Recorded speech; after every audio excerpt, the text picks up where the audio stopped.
satria dia izay rehetrareto androany dia mangetaeta ny fankahita tava aminao. Andriamanitra apetraka fenao eo am-pelantananao izao fotoana izao mba ho arindranao arak'ilay mahamety anao Andriamanitra, ary tena hoe handray avy aminao zahay ninona zavatra ho ataona eto raha nome ho anao izahay rehefa avy eo Andriamanitra dia tena hoe ho raisinao ankasitrahanao izay rehetra omena ianao. Raha hiteny aminay ihany koa ianao androany dia tena hipakany anatin'ny fonay ane izay rehetra ho teneninao aminay. Ny olona rehetra izay manana anjara amin'izao fotoana izao Andriamanitra dia tena ho ampiasainao be mihoatra lavitra noho ny hatramin'izay, ary izahay rehetra mpanotrina mpanatrika zao sy ny assemblée rehetra Andriamanitra dia tena hoe ho tafatoetra eo aminao mandrakariva. Mino izahay fanahy masina fefaheto ianao, mamango ny fony tsirairay avy ianao ary manokatra ny fonay mba tena hafanay mihoana amin'Andriamanitra androany. Miasa aminay eto ianao fanahy masina ka tsisy asakana ny herin'ny devoly rehetra izay mitady anakorotana an'izao fotoana izao, fa efa ianao no mandidy sy mandidy azy ireo mba hiala eto androany. Tompo, miasa aminay eto ianao androany, momba anay eto ianao androany dia mankasitraka be dia be anao zahay. Misaotra Tompo. Halleluja. Amen. Andao sika ite atanana mafy fanomezam-boninahitra an'Andriamanitra. Raha mbola misy tehaka mafy noho izany dia ataovy any satria ilay Andriamanitra lehibe sy mahagaga no tompontsika eto amin'ity toeran'ity androany. Amen. Ny anatanako anao fohy dia izao fa alohan'ny hidirantsika amin'ny fandaharana manaraka eto Jesosy androany. Mino fa ny antony ahatongavanao eto androany dia hanompo an' Jesosy dia amboariny fonao, amboariny sainao, homany avokoa izany rehetrarehetra izany ny vatanao sy ny fanahinao rehetra manontolo hoe tena hibanjina an'Andriamanitra androany. Ataovy tena hitan'Andriamanitra ny etaeta ao anatinao hoe tena hiona amin'Andriamanitra, ary arindrino avokoa izay mety ho varavaran'ny olana sy ny zavatra rehetra hafa mety hampiasa sainanao androany, fa tena hoe hafantohy amin'Andriamanitra ny fonao, ny sainao, ny fanahinao, ny ainao manontolo androany dia ho hitanao fa izany olana sy ny sisa rehetrarehetra izany dia tsy ho hitanao tsony rehefa hiala teto amin'ity toeran'ity ianao androany. Atombokontsika amin'ny fiderana izany, raha netana antsika ny mitarika fiderana dia tena hoe ataovy amin'ny fonao rehetra izay zavatra ho teneny aminao eto androany, fa Andriamanitra mihitsy no efa mampiasa azy androany dia ianao androany ahitan'Andriamanitra amin'ny alalany. Dia raisintsika pite hafatanana mafy ary izy.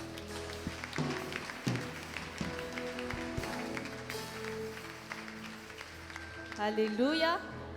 Dia mbola manamafy hatrany izay fiarabana ho anareo tonga soa eto amin'ity tranon'Andriamanitra ity.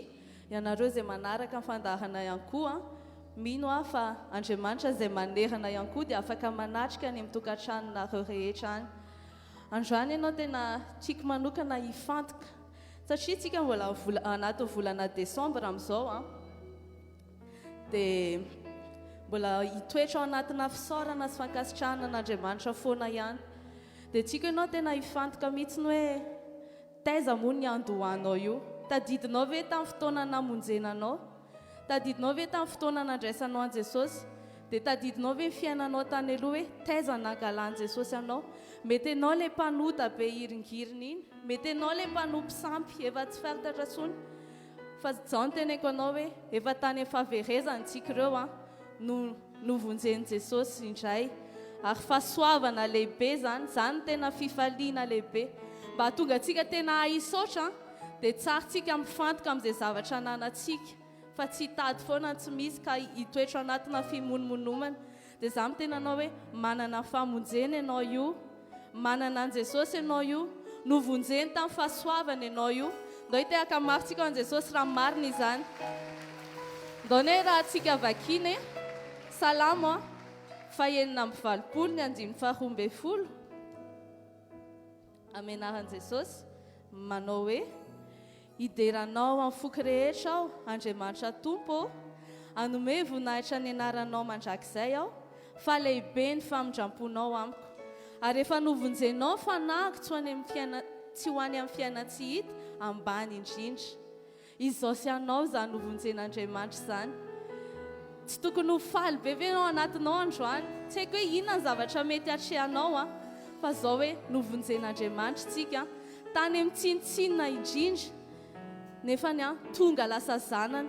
Izy ilay Andriamanitra lehibe, ilay Andriamanitra tompo ny zavatra rehetrarehetra. Iza moa ianao dia hovonjeny dia hoe andeha hiara-iaina aminazy, fahasoavan'Andriamanitra zany dia androany tena saintsainao anatin'ny fonao lala hoe fa iza tokoa marina moa zany ho dia mivonjeny Jesosy dia aoka ho feny fankasitrahana ianao androany io toerana misy anao io androany tsy haiko hoe inona ianao tsy noho ny amin'ny herin'ny tenanao tsy noho ianao io fa nisy tanana tao ambadika tao fahasoavan'Andriamanitra natozao anao dia ndaontsika tena hisaotra an' Jesosy hipololotra fisaorana atao anatsika amin'ity alahady maraina ity ataovy mbola tsisy ohatr' izany mihitsy hatramin'izay fa tena hoe saintsainy hoe tsy tonga ho azy teto ianao fa nisy Andriamanitra izay nitantana anao ny fahasoavan'Andriamanitra natoy izao anao aotsika anao izany vavaka izany androany amin'ny fisaorana sy fankasitrahana mihitsy hoe Jesosy izay ilay tsinitsinina hatramin'izay nefa tonga zanakao tonga mpanompo anao tonga mpandova ny fanjakanao izany mihitsy Jesosy tonga eto izay andro amin'ny maraina tena amin'ny fofeny fisaorana sy fankasitrahana Jesosy dia tena hoe tsaronay araka ny tenao hoe aza misy adinoana amin'ny fitahianao rehetra dia tsaronay androany hoe vonjenao izahay tamin'ny famindramponao tonga zanakao zahay fifaliana lehibe ho anay zany Jesosy androany Alleluia.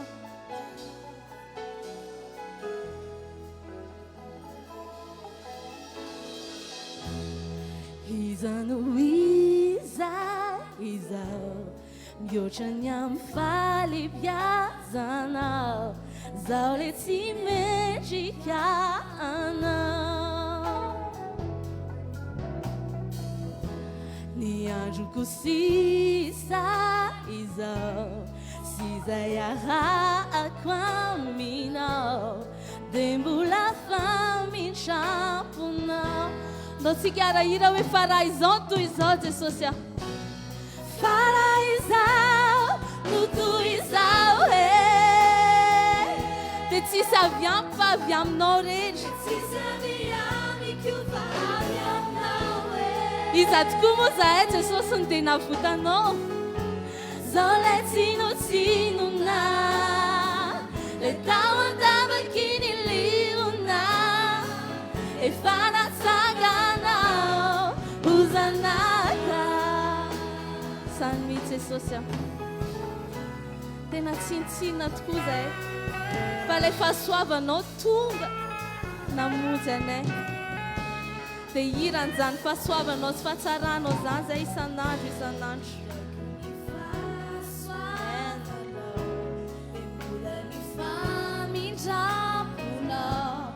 tokony fanotronanao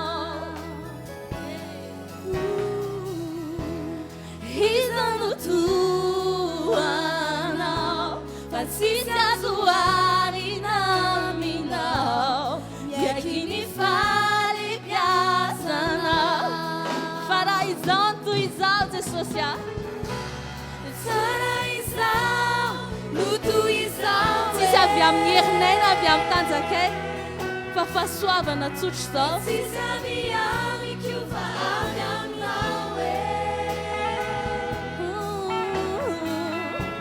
zao le tsinotsinona le tao an-davaky ny liona efa natsanganao hozanaka faraha izao no toy izao faraha izao no toy izao dia tsisy avy amiko fa avy aminao zao le tsinotsinona le tao an-davaky ny liona efa natsanganao hozanaka ao anatin'ny zavokir zany dia saintsainy zany fitiavan'Andriamanitra anao zany dia hisaory fotsiny izy hoe saotra Jesosy ny amin'ny famonjenao saotra Jesosy ny amin'ny zavatra nataonao to amin'ny ady fijaliana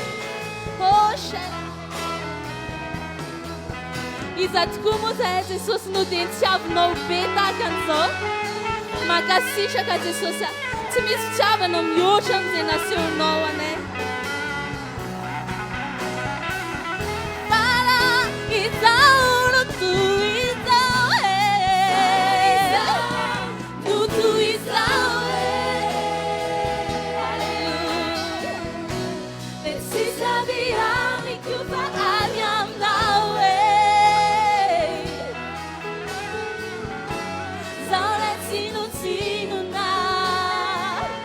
tao andavaky ny liona efa natsanganao hozanaka faraizao faraizao faraizao notoizao tsisy aviany keo farahy aminao sale sinotsinona natao andavaky ny liona efa natsanganao hozanaka saintsainao hoe ohatriny ahoana na voavonjanao mety tsy takatry ny sainao mety amin'ny fomba tsy hainao ko tsy tamin'ny herinao na nytanjakao akory hoe niezaka be anao voavonjy fa Jesosy mihitsy ny efa niantso anao ka tonga zanany ianao tonga ankohonana ianao mety lasa mpanompon'Andriamanitra mihitsy ianao amin'izao tena hoe izy daholo ny anton'izany zavatra rehetra izany mankasitraka Jesosy ahy mankasitraka Jesosy ndao mbola veritsika ihany amin'ny fotsika resy lahatra mihitsy hoe fa raha izao toy izao Jesosy dia tsisy avy amiko fa raha izao no toy izao dia tsisy avy amiko fa avy aminao zao lay tsinotsinona tao andavaky ny liona efa natsanganao hozanaka zao lay tsinotsinona rehefa tany andavaky ny liona rehefa tonga ny tananao Jesosy tonga ny tananao namonjy tonga lay fitiavanao namonjy anay hozanaka efa natsanganao hozanaka zay Jesosy efa natsanganao hozanaka halleluja efa natsanganao efa natsanganao hozanaka zany mihitsy Jesosy ao anatin'ny fonao feno fankasitrahana dia tiako ianao isaintsaina hoe zany ho fahatsarany Jesosy teo amin'ny fiainanao ianao ilay tsinotsinona tonga natsangana tonga lasa zanany dia ny ten'Andriamanitra milaza hoe efa nomeny Jesosy anao famonjena dia miaraka amin'izany zavatra rehetra no zany ninona zavatra iainantsika dia tsarovy fa eo foana ny famindrapon'Andriamanitra sy ny fahatsarany ary anaraka atsika foana zany ao anatin'io zavatra mahazo anao io dia tsarovy fa misy fahatsaran'Andriamanitra ao ary izy tsara foana ary tsy miovy zany mandrakizay mandrakizay mandrakizay no zany raha mbola nomeny fofonena ianao androany dia ambarao ny hatsarany amen o Jesosy matoa zay no vonjenao nomenao fahasoavana nomenao famindrampo dia ilazy zay ny hatsaranao Jesosy ilazy zay fa ny androm-piainanay afonay ho anao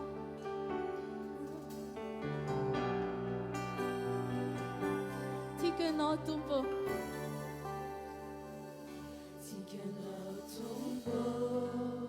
tsy mba mafoy famindramponao isan'andro dia io foana ianao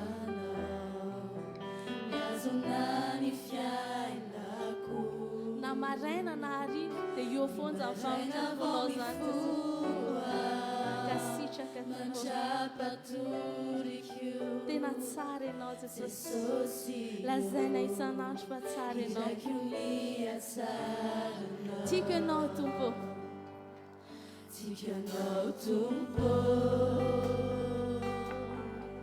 tsy mba mafoya famindramponao ny tananao miazonany fiainako zany mihitsy Jesosy imadraina vao mifoa mandrapatoriko Jesosy idraiko mihatsarana akinao iramafo an'ilay Andriamanitra matoky loatra matoky anao teo amin'ny fiaina nasehonao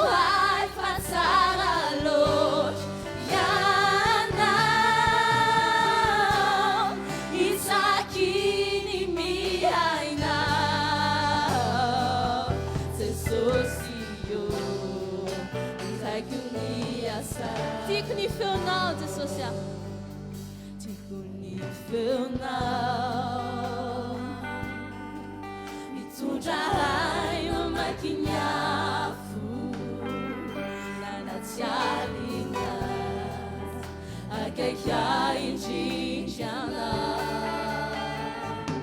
fantatro fianao no raiko sy sakaizako Jesosy io ilaiko ny asarana lazao natoky anao natoky anao teo amin'ny fiainako zany mihitsy tompo naseo no ay fa sara loatra ianao isaky ny miainao Jesosy io ilaiko ny asarana natoky anao natoky anao teo amin'ny fiainako zany mihitsy Jesosy aho tofonenao fiainay fa sara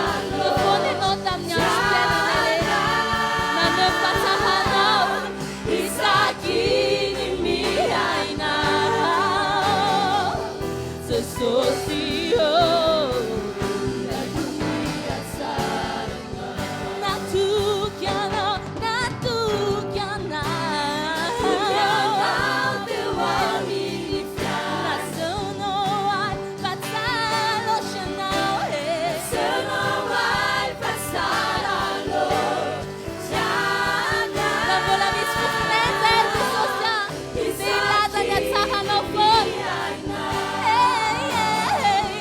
Jesosy io ilaiko ny asarana miazakazaka manotronay miazakazaka manotronay ny asaranao tompo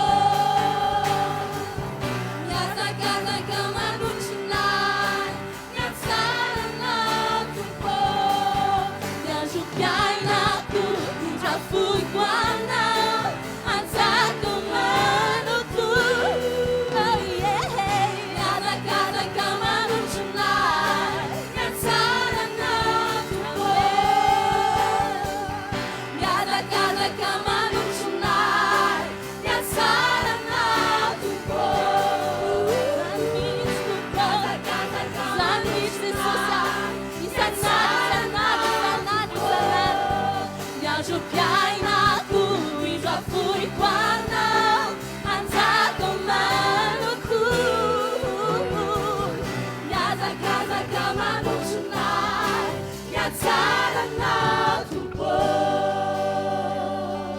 Alleluia natoky anao Jesosy natoky anao teo amin'ny fiainako tena tsapanay ankehitriny fa tsara foana ianao amin'ny fotoana rehetra dia tsara foana ianao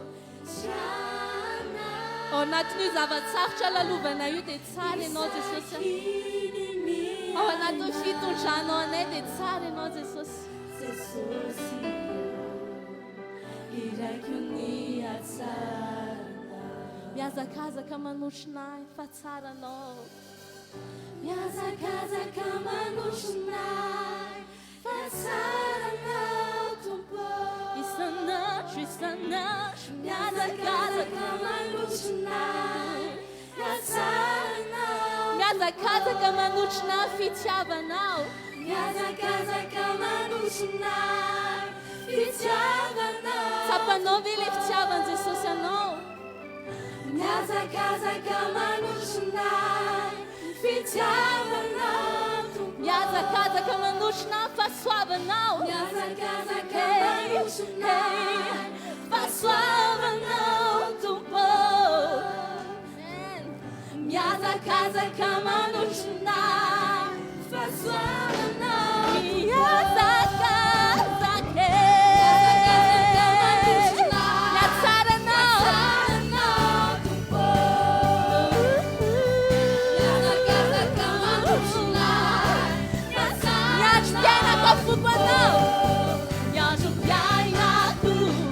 fui quando anzato maroku oh yeah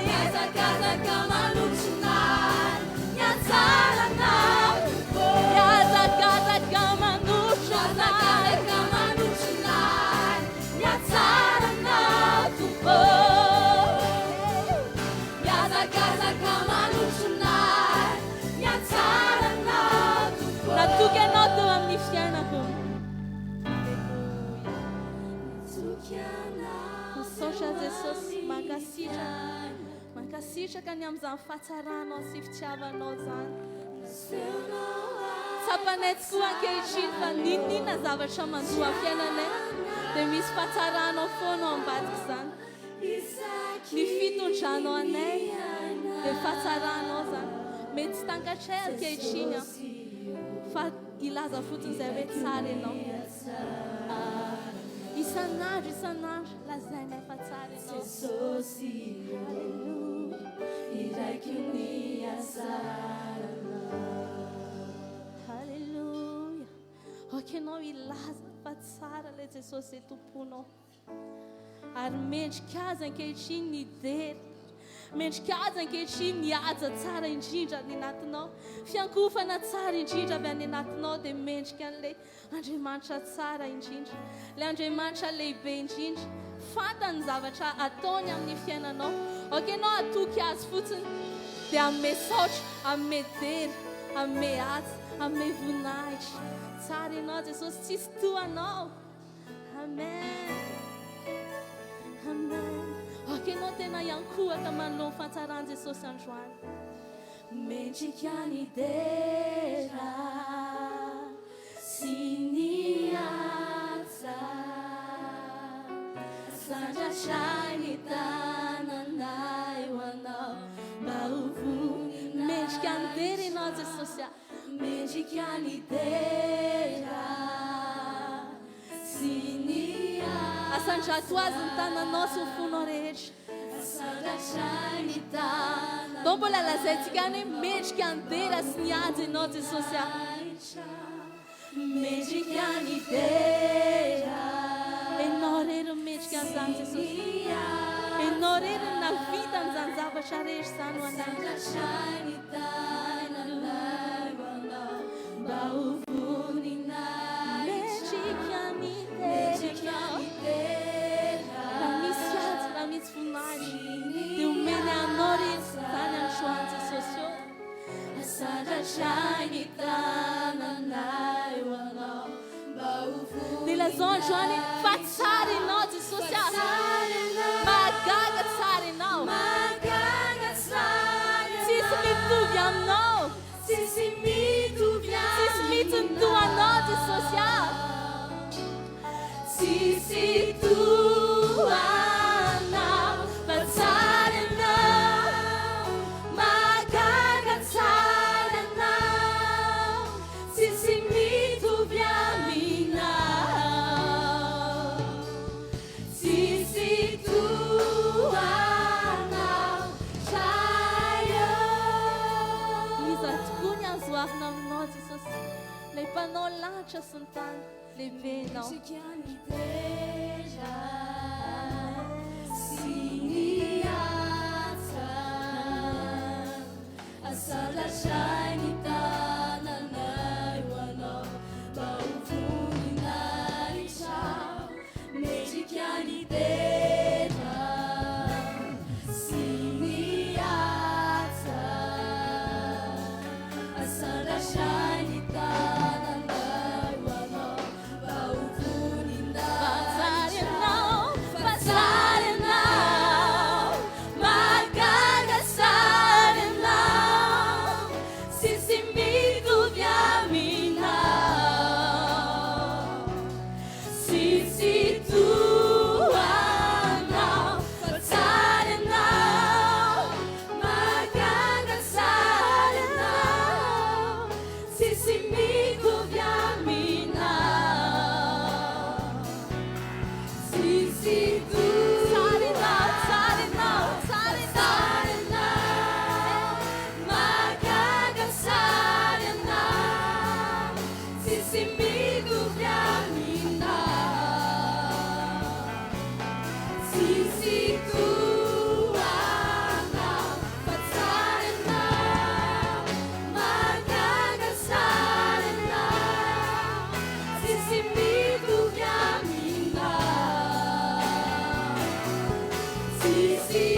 fatsara ianao mahagaga tsara ianao fatsara ianao mahagaga tsara ianao tsisy mitovy aminao tsisy anao mbola vertsika ihany zany fatsara ianao fatsara ianao ataovy amin'ny fonao rehetra ataovy tena resy lahatra mihitsy ny ao anatinao fa manompo Andriamanitra tsara ianao manompo Andriamanitra lehibe ianao tsisy takazy amin'izay Andriamanitra rehetra fatsara ianao asan-drato aby ny feonao ataovy tena tsapany Jesosy hoe resy lahatra ianao ny amin'ny fatsarany halleluia tsisy toanao raya mankasitraka Jesosy ao fahofay an Jesosy ny tananao dia lazao ny fahatsarany dia ankasitrao izy amin'ny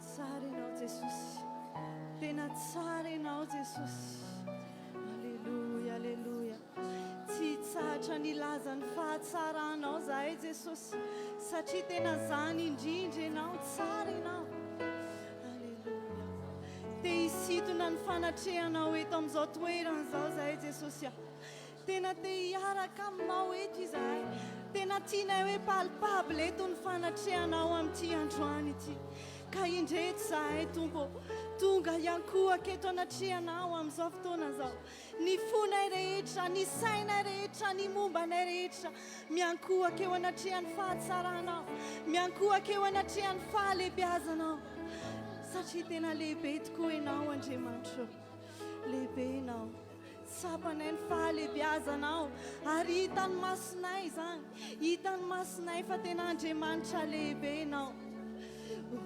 tompo ampahitao anay tahaka nahitany Isaia ny fahalehibiazanao ataovy tena mahita an'izany zay androany Isaia zay nahitany ebanebana akanjonao nameno ny tempoly sy ny serafima maro ny hira hoe masina masina Jehova tompony maro eniky ny voninahiny tany rehetra ataovy miaina an'izany eto izahay androany Andriamanitra miondrika eo anatrehan'ny fahalehibiazanao ianao le Andriamanitra lehibe Andriamanitra mahay ny zavatra rehetra Andriamanitra ilay izy hatr'izay ka ho mandrakizay miankohaka eo anatrehan'le mahay izy ianao mihitsy izahay amin'ity androany ity Andriamanitra fantatray loatra fa tena tianao zany fantatray loatra fa tena tianao ny miankohaka eo an-tongotrao dia indreto izahay miondrika eto anatrehanao miondrika eto anatrehan'ny fahalehibiazanao Andriamanitra alleluia alleluia tompo lehibe ianao lehibe ianao lehibe ianao mahagaga ny asanao tsy misy azo arinao aminao tompo lehibe ianao mahagaga ny asanao tsy misy azo arinao manenika ilay eto ny fahalehibiazanao aminao tompo lehibe ianao mahagaga ny asanao tsy misy azo arinao miondrika izay Andriamanitra eto anatrehan'ny fahalehibiazanao tompo miankohaka eto miankohaka eto anatrehanao miantso anao zahay amin'izao fotoana zao atreo zao fotoana zao Andriamanitra mety izy ianao hiaraka aminay eto atreo zao fotoana zao satria eo amin'ny fanatrehanao Andriamanitra misy ny fanasitrana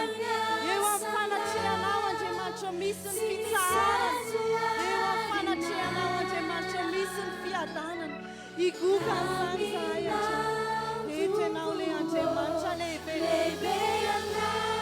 eto ianao mahagaga ny asanao tsy misy azo arinao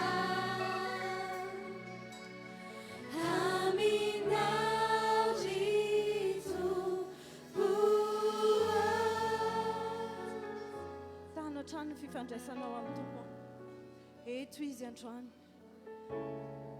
Eto izy mahitanao izy androany. Aneo ny fahalebiazany aminao izy androany.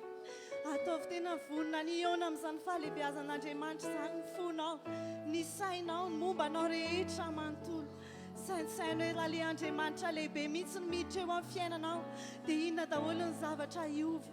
Afaka ny ho tanteraka izany androany. Zavatra tokony ataonao fotsiny androany dia miondrika eo anatrehany. Manaiky fa Andriamanitra lehibe izy. Ataovy izany amin'izao fotoana izao, amin'izay fomba rehetra mety ahaizanao azy, na amin'ilay alalan'ny teny izany, na amin'ny alalan'ny hira izany, na andohalika ianao, na hitsangana ianao. Fa ny zavatra tokony ataonao fotsiny dia tena hoe iankohaka eo anatrehan'ilay Andriamanitra lehibe.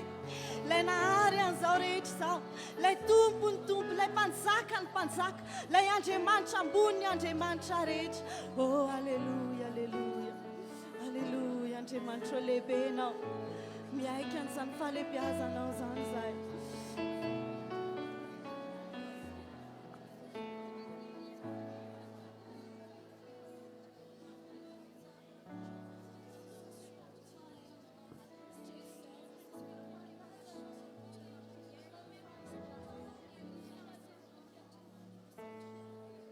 Andriamanitra lehibe sy mahagaga ianao.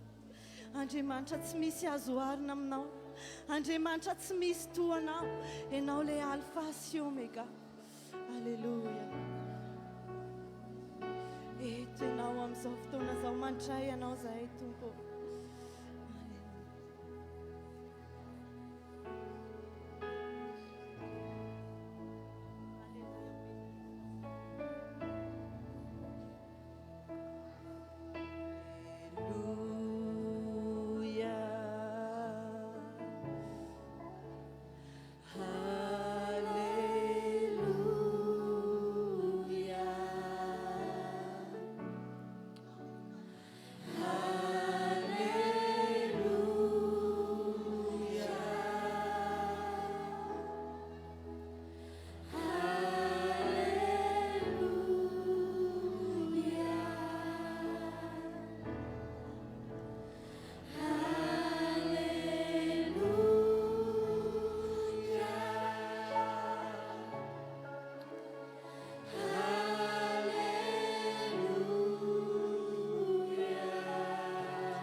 Tonga sueto ianao.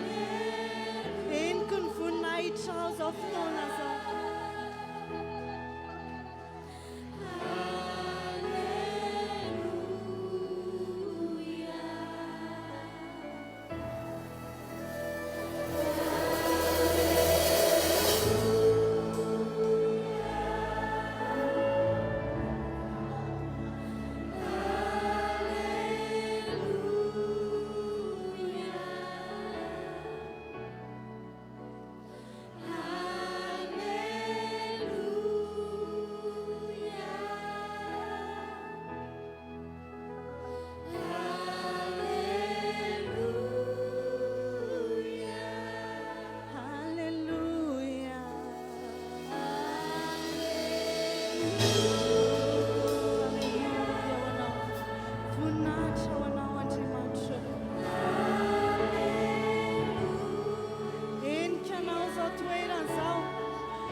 lehibe ianao Andriamanitra, lehibe ianao.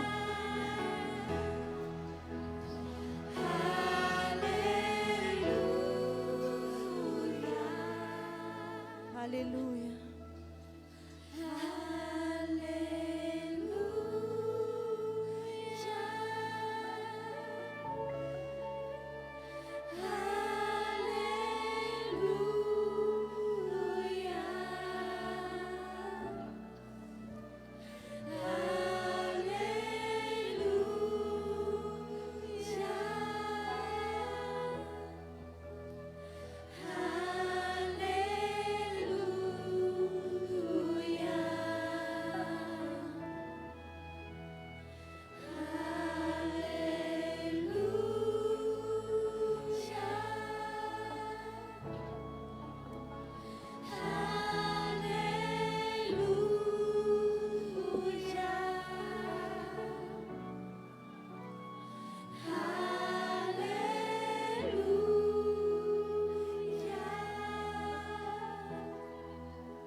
Mankasitraka Andriamanitra noho ny fanatrehanao. Mankasitraka fa mino izahay fa raisinao ny fiankofana izay natolotra eo anao teto tamin'ity androany ity. Misaotra raha eo, misaotra Jehova o. Mankasitraka anao eram-poseran-tsaina izahay fa eto ianao ilay Andriamanitra velona miaraka aminay eto amin'izao toerana izao. Misaotra indrindra Tompo. Haleluya. Amen. Amen. Mino fa tena niankohaka teo anatrehan'Andriamanitra tamin'ny fonao rehetra ianao androany a. Tsy ataon'Andriamanitra tsinitsiny izany. Zavatra tena tian'Andriamanitra ny fiderana, ny fiankofana, ny fitsaoana ary ny fankalazana ny anarany dia ataovy isan'andro izany. Aza miandro eto amin'ny fiangonana ihany ianao vao hanao an'izany a, fa na any tokantranonao any ary a dia ataovy izany. Dia ndaontsika ary a mazahoany toeranao moramora. Hiditra amin'ny fandarana manaraka sika dia ny fotoana ahafahantsika mandre ny tenin'Andriamanitra izay hoentin'ny mpanompony eto amin'ity androany ity a. Raisitsika pite ahafantanana avy hatrany a Pasteur Claude hiaraka amintsika eto androany.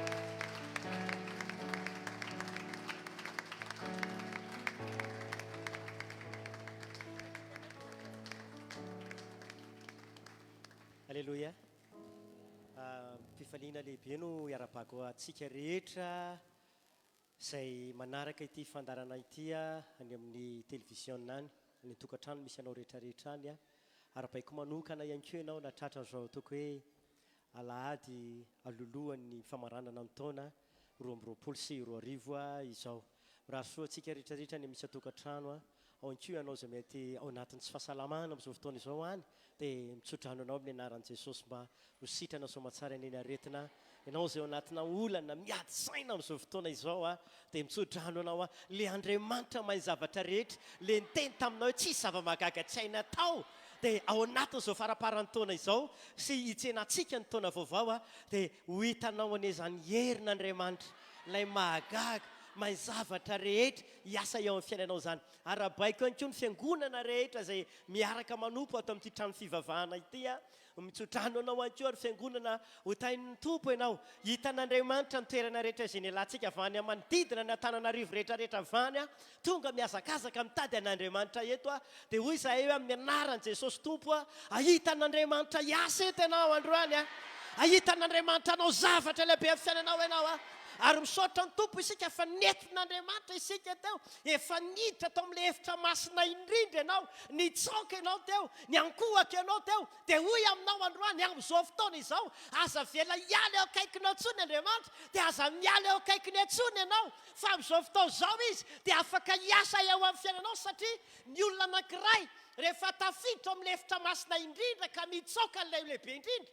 dia hoy aminao raha nomboka anatingilanao sofinao anao dia ho adininao ny zavatra rehetra ho adininao ny zavatra rehetra ho adininao izay fanelin-gelena rehetra satria hifantoka amin'ilay goavana ianao ohatra izay mihitsy ilay mitsoka n'Andriamanitra ane hoe tena eo akaikiny ianao na inona tsy tokony hisy fanelin-gelenana intsony satria efa miaraka aminy ianao ao amin'ilay tao hevitra masina indrindra ao ianao no miresaka aminy ambarany baiboly fa i Mosesy ilay lehilahy anisan'ny mpiankohaka indrindra naharitra ela teo akaiky ny tompo ary tamin'izany fotoana izany adiny Mosesy tanteraka ny momba azy rehetrarehetra satria tafiditra tao amin'ilay masina indrindra tao amin'ilay hevitra masina izay fiaonany tompo misaotra an'i Jesosy isika ry havana fanidina tetỳ koa izy na dia nisy nampisaraka antsika tamin'ny tompo ary no ny fahotana izay lovany tamin'ny adama sieva no ny fahotana izay lovany tamin'ny adama voalohany dia misaotra an'Andriamanitra fanidina tetỳ tany ilay adama faharoa dia Jesosy no anarany dia izao voalaza ny soratra masina satria tamin'izany fotoana izany dia lasa nisy ny atao hoe elanelana na hoe hevitra nampisaraka ny olombelona sy Andriamanitra fa ny mpisorona ihany na ny olona voatokana ihany no afaka niaona tamin'Andriamanitra atao amin'ilay hevitra masina indrindra fa misaotra ny tompo isika fa rehefa tonga Jesosy dia izao voalaza ny soratra masina hoe rehefa niantona teo amin'ny hazo-fijaliany Jesosy nokapohana nombohana nofantsihana izy dia ambarany soratra masina fa rehefa nanondrika lohany Jesosy ka maty dia nanomboka tritra amin'izay ilay hevitra lamba tao amin'ny tempoly dia rehefa tritra ilay hevitra lamba tao amin'ny tempoly dia miteny aminao amin'izao fotoana izao tsy misy sony mpanalalana tsy misy sony manelanelana aminao sy Andriamanitra fa vanim-potoana ianao tonga hitsaoka ny tompo tonga hiakohatra ny atren'Andriamanitra dia afaka miditra amin'ny kalalahana ianao maka amin'ilay hevitra masina indrindra ianao hitsaoka n'ilay lehibe anao dia hoy aminao androany eto izy androany eto izy androano halleluja amen na fe ka rehefa tonga ao ianao dia enoy fahiteny aminao izy tamin'ny fotoana ny ankohaka teo anatrehan'ny tompo Mosesy dia nahazo afatra goavana tamin'Andriamanitra satria niona tamin'ny tompo tao izy dia androany iny koa izao miteny aminao Jesosy efa namay fanambarana fa rehefa tritra ilay hevitra lamba tao amin'ny tempoly dia izao amin'izay ny teneniny na aiza zay toerana misy olona roa na telo na mihoatra an'izany mivory amin'ny anarako Jesosy dia izao amin'izay eo amin'ny fanatrehany eo manatra eo amin'izay izy dia isy fanatrehany ka rehefa misy toerana anankiray misy fanatrehana Jesosy ao dia hoy aminao hietsika ny heriny androany hietsika ato ny heriny androany hietsika any amin'ny tokantrano ny heriny androany dia hotahin'Andriamanitra ianao izay manao amenina mafy halleluja amen na ve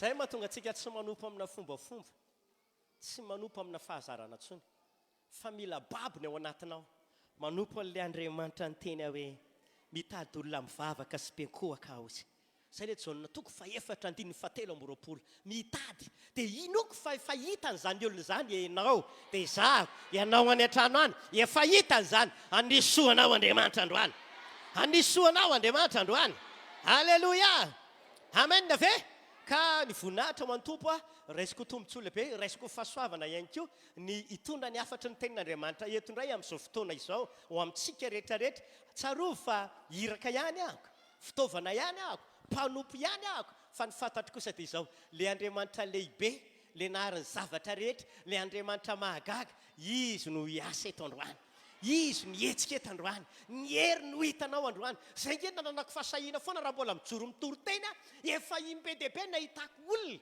ao anatina fotoam-bavaka ataontsika ohatr'izao nientaka ao anatin'ny vatany ny aretina miala ao anatin'ny nofony ny aretina miala ao aminy ny adjaina miala ao aminy ny ala elo dia nahitako olona tonga avany an-trano izy tao anatina vesatra ranomaso alahelo tao anatina orooro dia efa nietrehitra izy hoe tsy akaty am-piangonana intsony fa nagaga anahy izy dia izao ohatra nisy reny mibata reny ny alatany an-tranonay hoe mandana makany am-piangonana fa aza mipetraka fotsiny eo fatoran'ny olana dia nagaga anahy pastera izy fa vao nigadona teo mbaravara-piangonana dia ohatrany hoe olona hafa izy ohatrany hoe le sorona tao anatiko le zavatra ngeza be nampivetratra anahy dia tonga teto am-piangonana ohatrany olona vaovao zany aho izy ohatrany olona tsisy nenenina ntsony aho izy satria mifanena tamin'ny voninahitr'Andriamanitra dia ianao ikoa izao hifanena amin'izany ianao androany amen na ve ka andaotsika hivavaka satria efa eto ilay Andriamanitra iankofatsika, efa eto izy amin'izao fotoana izao a, hiteny amintsika izy izany izao a,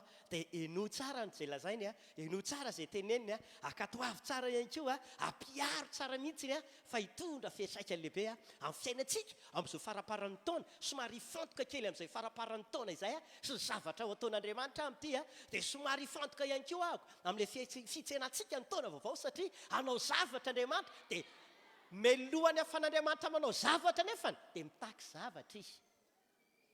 Ao ve zany? Averiko tsara.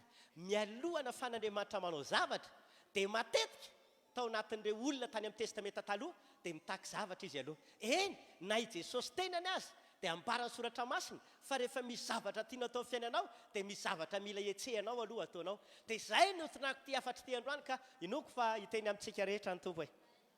Amen na ve? Ndao hivavaka antsika ho an'ny tenin'Andriamanitra. Ray masino, ny Andriamanitra izy hatrizay ary mandrakizay mandrakizay. Jesosy io, ianao no alfa sy omega, ilay ny fiandohana sy fifarana. Ianao Jesosy Tompo ilay teny tonga nofo, nataon'ny olona taty aminay ianao. Misaotra Jesosy fa androany dia hiaino indray izay ny teninao. Maniry sy mangetahita fatratra ny amin'izany tenin'Andriamanitra izany izahay. Mananatra tany ny tonatrehanao Tompo, mitondra-bavaka ny tenin'Andriamanitra izay horenesinay. Mitenena aminay Andriamanitra, mitenena aminay ianao fa vonina iaino ny mpanomponao. Androany Tompo dia misaotra anao ihany koa ary miankohaka anatrehan'ny fahalehibiazan'ny voninahitra ao satria ny rahanao sy ny tendrenao manokana hanompo. Isolo vavanao ihany anambara ny teninao eto amin'ity fiangonanao ity. Ampiteneno Andriamanitra, ampiteneno ny vavaka fanamasina, sokafo molotro androany mba hiteny arak'izay sitraponao. Mangataka ny fahendrenao ihany koa Tompo mba tsy tenenako mihoatra na lasak'izay sitraponao. Fanamasina, sokafo ny fonay, sokafo ny fananay dia mitenena amin'izao fotoana izao fa vonina andreny mpanomponao rehetra, vonina andreny mpanomponao rehetra, vonina andreny teninao mpanomponao rehetra. Mitenena, mitenena, mitenena aminay Andriamanitra. Vavah tsara ianao, tambavaka ny tenin'Andriamanitra. Mivavah tsara ianao mba hisy teny lehibe omen'Andriamanitra anao androany. Mitenena vonina ny foko Tompo, hiaino ny teninao. Vonina ny foko, andray ny teninao. Vonina Jesosy, hiaino ny feonao. Mitenena, asivy etaeta lalina satria efa tafiditra ianao, efa miaraka amin'ny Tompo ianao zao. Dia aoka ianao tena anatokilana ny sofinao, anambara amin'Andriamanitra fa vonina ianao andray ny teniny. Misaotra Tompo, misaotra anao sahady ahaka ny amin'izay efa nataonao ary mbola ho ataonao. Amin'ny anaran'i Jesosy Kristy Tompo. Alleluia. Amen. Raisoary ny baibolinao na ho antsika atao anatin'ny trano fivavahana na ho anareo ihany koa izay any amin'ny tokantrano izay manaraka izao fotoam-bavaka izao dia raiso ny baibolintsika dia andao hamaky soratra masina isika arak'izay voalaza ao amin'ny Salamo fa 4:30 dia ao amin'ny 9:7. Ity Salamo ity moa zany dia anisan'ireo Salamo izay mbola nosoratan'i Davida ka hovakitsika amin'ny anaran'i Jesosy Tompo izany tenin'Andriamanitra izany. Averiko Salamo 4:30 dia ao amin'ny 9:7 izany. Vakina amin'ny anaran'i Jesosy Tompo ny tenin'Andriamanitra. Matahoran'i Jehovah ianareo olony masina.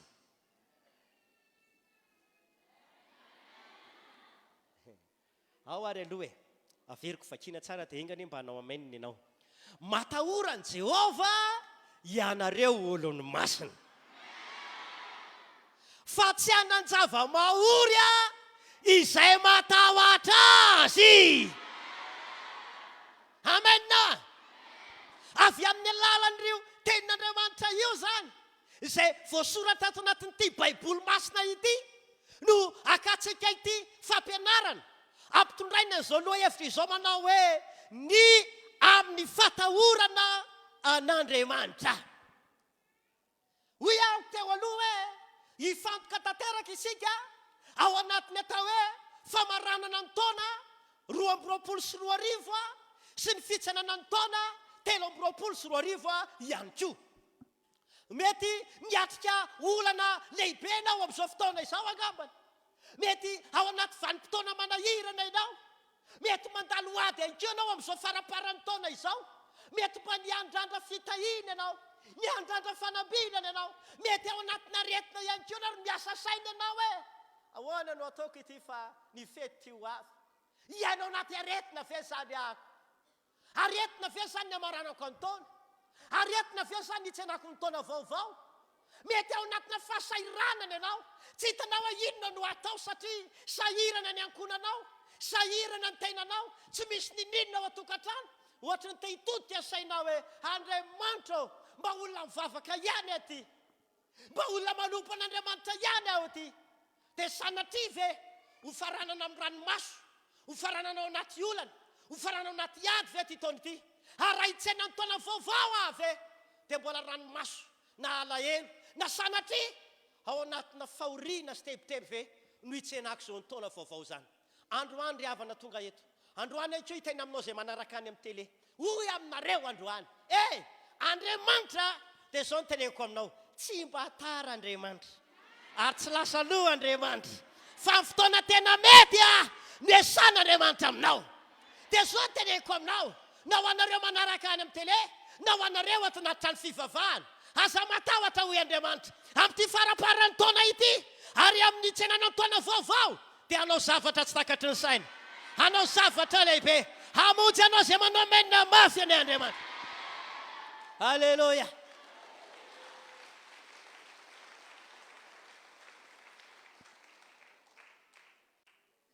Hitondranao androany izay ao anatin'izany sehatra.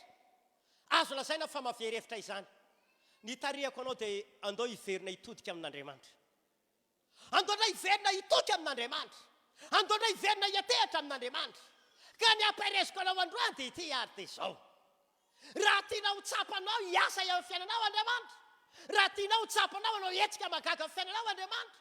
Amin'izao faraparan'ny taona izao dia miantso anao amin'ny maha-olon'Andriamanitra atsika, amin'ny mahazanak'Andriamanitra atsika, amin'ny maha-olona mpanaradian'Andriamanitra atsika. Dia misy zavatra takian'Andriamanitra iaina atsika ry havana. Averiko tsara. Amin'ny maha-olon'Andriamanitra atsika, amin'ny maha-olona mpanaradian'Andriamanitra atsika, amin'ny maha-olona mivavaka atsika ihany koa, dia mialohana fan'Andriamanitra hitsatsehatra, mialohana fan'Andriamanitra hiasa eo amin'ny fiainanao, dia tsotra ny tohany ny takian'Andriamanitra aminao. Mila matahotra an'Andriamanitra isika. Amen na ve? Mila tena matahotra an'Andriamanitra isika. Satria izao voalaza ny soratra masina eo amin'ny tapany voalohany, ao amin'ny Salamy 4:7. Dia niza milaza fa olon'Andriamanitra, niza milaza fa olona mivavaka, niza milaza fa mpanaradian'Andriamanitra. Tsy mijery anaram-piangonan'Andriamanitra, tsy mijery fombafomba-pivavahan'Andriamanitra, tsy mijery ny toerana misy anao amin'ny sehatra ny fampon'Andriamanitra, fa ozy nataony androany iraisan'ny olon'Andriamanitra masina rehetra. Matahorany Jehovah ianareo olona masina rehetra. Averiko tsara. Matahoran'Andriamanitra ianareo izay milaza fa olon'Andriamanitra ozy. Izany hoe ny toe-panahy na hoe ny toetra tian'Andriamanitra nanako sy anananao amin'izao andro farany izao sy amin'izao famaraparanantsika ny taona 2024 izao dia mila olona matahotra an'Andriamanitra isika. Averiko tsara. Isika dia tokony ampisehoantsika mihitsiny fa olona tena matahotra an'Andriamanitra isika. Natao fiainana na hoe natao toetrandreo olona izay mpanaradian'Andriamanitra dia izany atao hoe fatahorana an'Andriamanitra izany. Izao ny fampirisian'ny malaikatoko voalohany ao amin'ny 9:4. Malaikatoko voalohany 9:4 dia izao voalaza ny soratra masina. Ny zanaka manaja ny rainy, ary ny mpanompo manaja ny tompony. Koa raharay aho ozy, jereo le aho raharay aho ozy, Andriamanitra ny tianytenenao, raharay aho aiza izay ajako, ary raha tompo aiza izay tahotra anahy. Eto izany ny soratra masina dia izao. Mametraka fanontaniana amintsika izy. Raha tena milaza itsika fa manompo an'Andriamanitra, itsika ny atokantrano, isika ato anaty tranon'Andriamanitra ato. Raha tena milaza marina itsika fa manompo an'Andriamanitra tokoa, raha tena milaza itsika fa olona tena mivavaka tokoa, dia izao no teneniny fanontaniana napetrany amiko sy aminao androany hoe raha tena rainao marina raha tena Andriamanitra reo marina ako ay zary zay tahotra anao anatinareo averiko tsara le fanontaniana napetraka Andriamanitra hoe raha tena tomponareo aho raha tena rainareo marina ako raha tena Andriamanitra nareo marina ako ay zakay zay tahotra anahy ao anatinareo ao ry havana izay manaraka ny fotoam-bavaka kehitriny tsika atao anatin'ny trano fivavahana zao ny zavatra fiteneniko amintsika androany isika izao dia manompo Andriamanitra velona izay nanao ny zavatra rehetra averiko tsara isika izao dia manompo an'ilay Andriamanitra velona izay nanao ny zavatra rehetra ary io Andriamanitra ivavahantsika izay nanao zavatra rehetra io dia izy le Andriamanitra manapaka sy mifezo rehetrarehetra zao na ny any an-danitra io na ny etỳ an-tany io izy le Andriamanitra manapaka sy mifehy Andriamanitra maninona hoe izy Andriamanitra manapaka sy mifehy zavatra rehetra izy zay ngina nanako fasahiana teo aloha hoe amin'ity faraparan'ny taona ty ary alohan'ny idiranao ny taona vaovao iny dia anao zavatra lehibe Andriamanitra le Andriamanitra manapaka sy mifehy zavatra rehetra dia zao hitany fanasitranana manao hitany ankonanao hitany fiainanao manoka hitany ara-panahinao ary hitahatra any amin'ny mandrakizay ianao satria manapaka ny zavatra rehetra izy ka izy no mifehy zao rehetrarehetra zao ka ity ary ny teneniko amintsika fampirisihana ty zao koa amin'ny Andriamanitra lehibe azy Andriamanitra mahay zavatra rehetra izy dia afaka mita ny olona rehetrarehetra izay manaja azy sy matahotra azy io Andriamanitra io averiko tsara koa amin'ny Andriamanitra lehibe azy dia mitady olona ihany koa izy anaja sy atahotra azy mitady olona tena manaja azy Andriamanitra mitady olona tena matahotra azy marina le Andriamanitra lehibe ry havana koa hoy aminareo anisan'ny toetra anankiray takian'Andriamanitra iainantsika isan'andro izany atao hoe toetra matahotra an'Andriamanitra izany anisan'ny anankiray hoy aho izany hoe maro re toetra tian'Andriamanitra iainako sy iainanao amin'ny fanarahana anazy marobe re toetra tian'Andriamanitra iainako sy iainanao isan'andro fa anisan'ny anankiray amin'ireny toetra tian'Andriamanitra iainantsika anisan'ny anankiray amin'ireny toetra tokony iainantsika isan'andro dia le hoe manana toetra matahotra an'Andriamanitra ka hoy aminareo amin'ny mampino manara-dian'Andriamanitra antsika azy dia aseho foana ry havana eny amin'ny sehatra rehetrarehetra misy anao fa lehilahy ary vehivavy matahotra an'Andriamanitra isika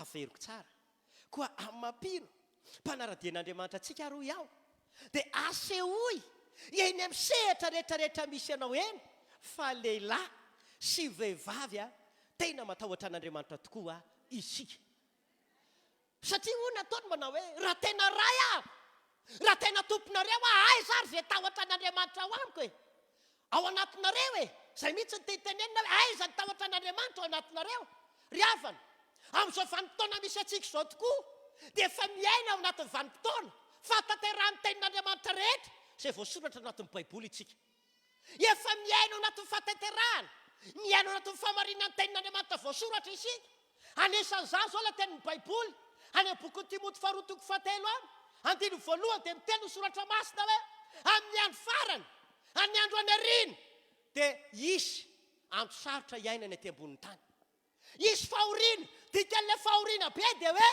isy andro sarotra ety ambonin'ny tany iaina anaty fahasarotana zao tontolo zao saika efa tanteraka anie zany saika efa mitranga anie zany dia ary tena nanekeko manao hoe Andriamanitra rangahy marina amin'izay nitenenina ary zay nolazain'Andriamanitra na tian'ny olona na tsy tian'ny olona dia tsy maintsy tanteraka ary tsy maintsy mitranga avokoa misy andro sarotra iseho ety ambonin'ny tany isy andro mahory hitsanga ety ambonin'ny tany amin'ny andro farany dia iseho zany fa zao teneniko amintsika androany na inona fahasarotana hitranga ety ambonin'ny tany na inona andro sarotra iseho ety ambonin'ny tany na inona andro mahory ety ambonin'ny tany zay iseho dia za kosa miteny aminao androany andao hiainantsika foana andao tazomitsika hatramin'ny farany isika dia olona matahotra an'Andriamanitra amen ve andao tena iainantsika foana zany na inona fahoriana mamely ety ambony tany na inona sarotra miseho ety ambony tany ninona zava-manahirana ny olona iseho ety ambony tany dia hoy aminao androany andao mbola iainantsika foana ary aseho antsika foana ry havana fa isika izao dia olona matahotra an'Andriamanitra. Anisan'ny teboka anankiray namen'ny tompo ady izao amin'izao vanim-potoana iainantsika izao dia manomboka miala ao anatin'ny olona ny tao hoe toetra matahotra an'Andriamanitra. Efa kavitsiana sisa ny olona tena matahotra an'Andriamanitra amin'izao vanim-potoana misy antsika izao. Fa engany anisan'ireo vitsy mbola hitan'Andriamanitra ety ambonin'ny tany fa lehilahy sy vehivavy matahotra azy izao fiangonana misy antsika izao. Efa kavitsiana ny olona tena matahotra an'Andriamanitra, izany hoe ny akamaroan'ny olona amin'izao vanim-potoana misy antsika izao dia efa manalavitra ny olona ary efa tsy ainan'ny olona intsony natao hoe toetra na toepanahy matahotra an'Andriamanitra. Efa tsy tena iainan'ny olona intsony zany. Ekena olona mivavaka izy, tao olona manompo an'Andriamanitra tokoa fijery azy. Ekena hoe olona mpiditra am-piangonana ny akamaroan'ny sasany. Fa saika izao rehefa Andriamanitra ny an-danitra no mijery dia ny akamaroan'ny olona tsy tena matahotra an'Andriamanitra akory. Ny akamaroan'ny olona tsy hita taratra ao anatin'ny tsony le atao hoe fatahorana an'Andriamanitra. Ry hava malala ao amin'ny tompo, androany ty taonanao satria mamaraparana ny taona ho isika ary hitsena ny taona vaovao raha afaka andro vitsivitsy. Andao aseho antsika anatrehan'ny tompo fa izasenao reo izay natao maheno izao afatra izao dia lehilahy sy vehivavy matahotra azy ary miaina fatahorana an'Andriamanitra foana. Halleluja! Amen na ve? Hoy ateo hoe miaino anaty andro sarotra tokoa izao tontolo izao, miaino anatin'ny fataterahany famarinan'ny tenin'Andriamanitra kanefa za mampahery anao androany izao vanim-potoana izao any koa dia vanim-potoana ahafahan'Andriamanitra mampiavaka anao, afaka havady anao na manahoana sy manahoana fahoriana hitranga ty amboniny tany na inona andro sarotra iseha ty amboniny tany. Anavaka anao sy ny ankonanao any Andriamanitra, anavaka atsika izay manao menina mafy Andriamanitra. Halleluja! Zao moa tsy ny ampisehoan'Andriamanitra aminao eo avahana ny manompo sy ny tsy manompo avahana ny olona marina sy meloka dia avahana koa izay olona matahotra an'Andriamanitra.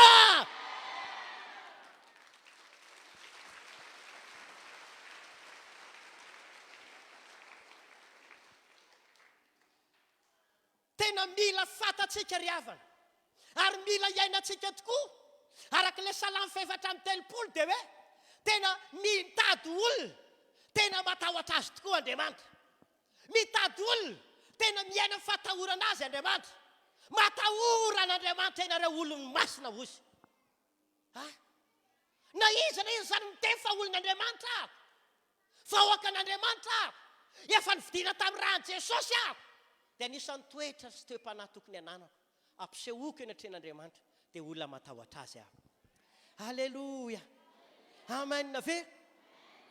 Ny hoy teo hoe averiko ilay teboka teo hoe ny zavatra tsapasita amin'izao vaninandro misy antsika izao dia maro be ireo kristianina no efa tsy matahotra an'Andriamanitra intsony. Lasa tahotr'olombelona ary no mameno ny sasany ene. Tahotr'olombelona indray no bana ao am-pon'ny olona. Averiko fa ohatrany natonga saina be anahy ity toky teboka manaraka ny men'ny tompo anahy ity hoe ny zavatra tsikaritra sy hita amin'izao vaninandro misy antsika izao dia maro be hoy ara-piny kristianina tsy matahotra an'Andriamanitra intsony. Any ka lasa tahotr'olombelona mameno ny fony, tahotr'olombelona indray mameno ao anatiny ary indraindray fanompona an'Andriamanitra ataon'ny olona dia lasa filan-javatra fotsiny, lasa filana sitraka aman'olona, lasa manompo lasa ohatrany hoe fanompona ihany fampila sitraka aman'olona fotsiny sisa fa tsy tahotra an'Andriamanitra. Nefa zao voalaza ny taolo malagasy izay miteny manao hoe aza aloha samangina ny jerena fa Andriamanitra ao an-tampon-doha. Izany hoe any amin'ireny loha samangingina ireny zany mety misy olona manararoatra any tsisy mahita mihitsy rangahy tsisy mijery mihitsy rangahy satria efa zatra le maninona tahotr'olona olombelona ny amainao anatin'ny sain'ny sasany sy ny fony. Ka rehefa ena mason'olombelona izy dia ohatran'ny masom-bavy sy tanao manampianao ny toriteny ohatran'ny masom-bavy sy ny mason-dada daholo tsisy ohatranazy mihitsy miaraka an'ilay baiboly atao eto. Dia ny namany aroteny mba mivavahana ohatrany hoe izy ny dadany dia izy koa ninona izy ny mamany nefa ny eny amason'olona dia ohatrany hoe tsisy oatra azy eny amason'olona dia ohatrany hoe tsy saina izany ny tena mpivavaka izany e iton'olona tona angamba niankatra velona mankany an-davitra mihitsy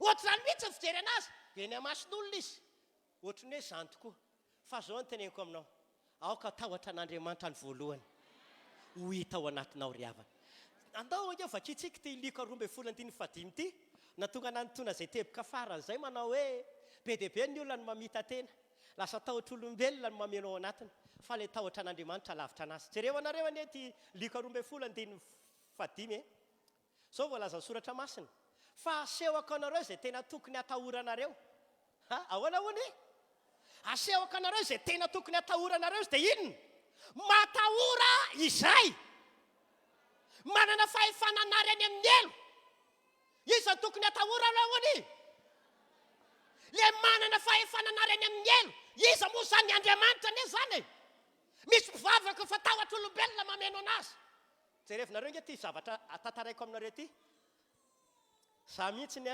nahita an'izany ary niaina tamin'izany ndray andro za moa zany le mandehandeha foana dia mandeha manao asa dia misy vanim-potoana le amangolony ireny dia mandeha tongotra eny dia fanena amina olona zany dia haiko hoe le pino zao kainy izy io misy fotoana fa emiko rehefa mifanena aminahy tsakotsako silicom zay izy mihinana bonbon joke ina moa azafady mihinana bonbon izy aleo tsy asiana anarany sao dia lazaina manao pribe dia rehefa mihinana bonbon izy dia hoe le rangahy ty zany tsy maintsy mihinana foana isaky ny hitako dia zavatra tsikaritra ko nefany ianao ve za ve dia tsy alala hoe fofona sikary zany e na feninao amin'ny bonbon jokenao ary azafady na feninao amin'ny silicom azy haiko foana zany hoe misy fofona sigara le rangahy ty dia inona ozy ndray andro amin'izay nandeha tamina toerana anankiray zahako rehefa nandeha tamina toerana anankiray aho dia hitako izy rehelavitra hoe ka tamin'izany aho manao kaskety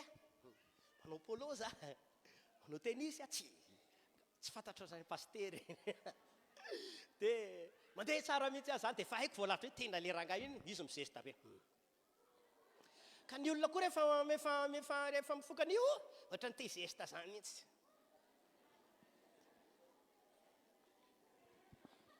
dia izy mizesty avy fanena amiko ianao androany dia izy mbola mifanena amiko dia iny amin'izay zay ery apita dia izy avaty dia fa kaikaiky amin'izay dia nividiana nanomboka nandehanako paralelina anazy tsara mihitsy zestabe nikaiko amin'izay nikasikety rahalahy papapa ozy mipapapa ahoana raha ny atsaika le pastera tsy voateny tso fa papapa dia papapa tay dia inona vo mbola misy metatra vitsivitsy aho papapa dia inona nalefa ny tany apôsiny le izy mbola tsy maty amin'io mbola tsy miborika eny rahalahy ozy koa ka tsy haiko tso fa dia rahalahy ozy dia natao tao apôsy tao vo mainka ny modina apresahako vao rahalahy metimety izao satria za hiandro setroka mivoaka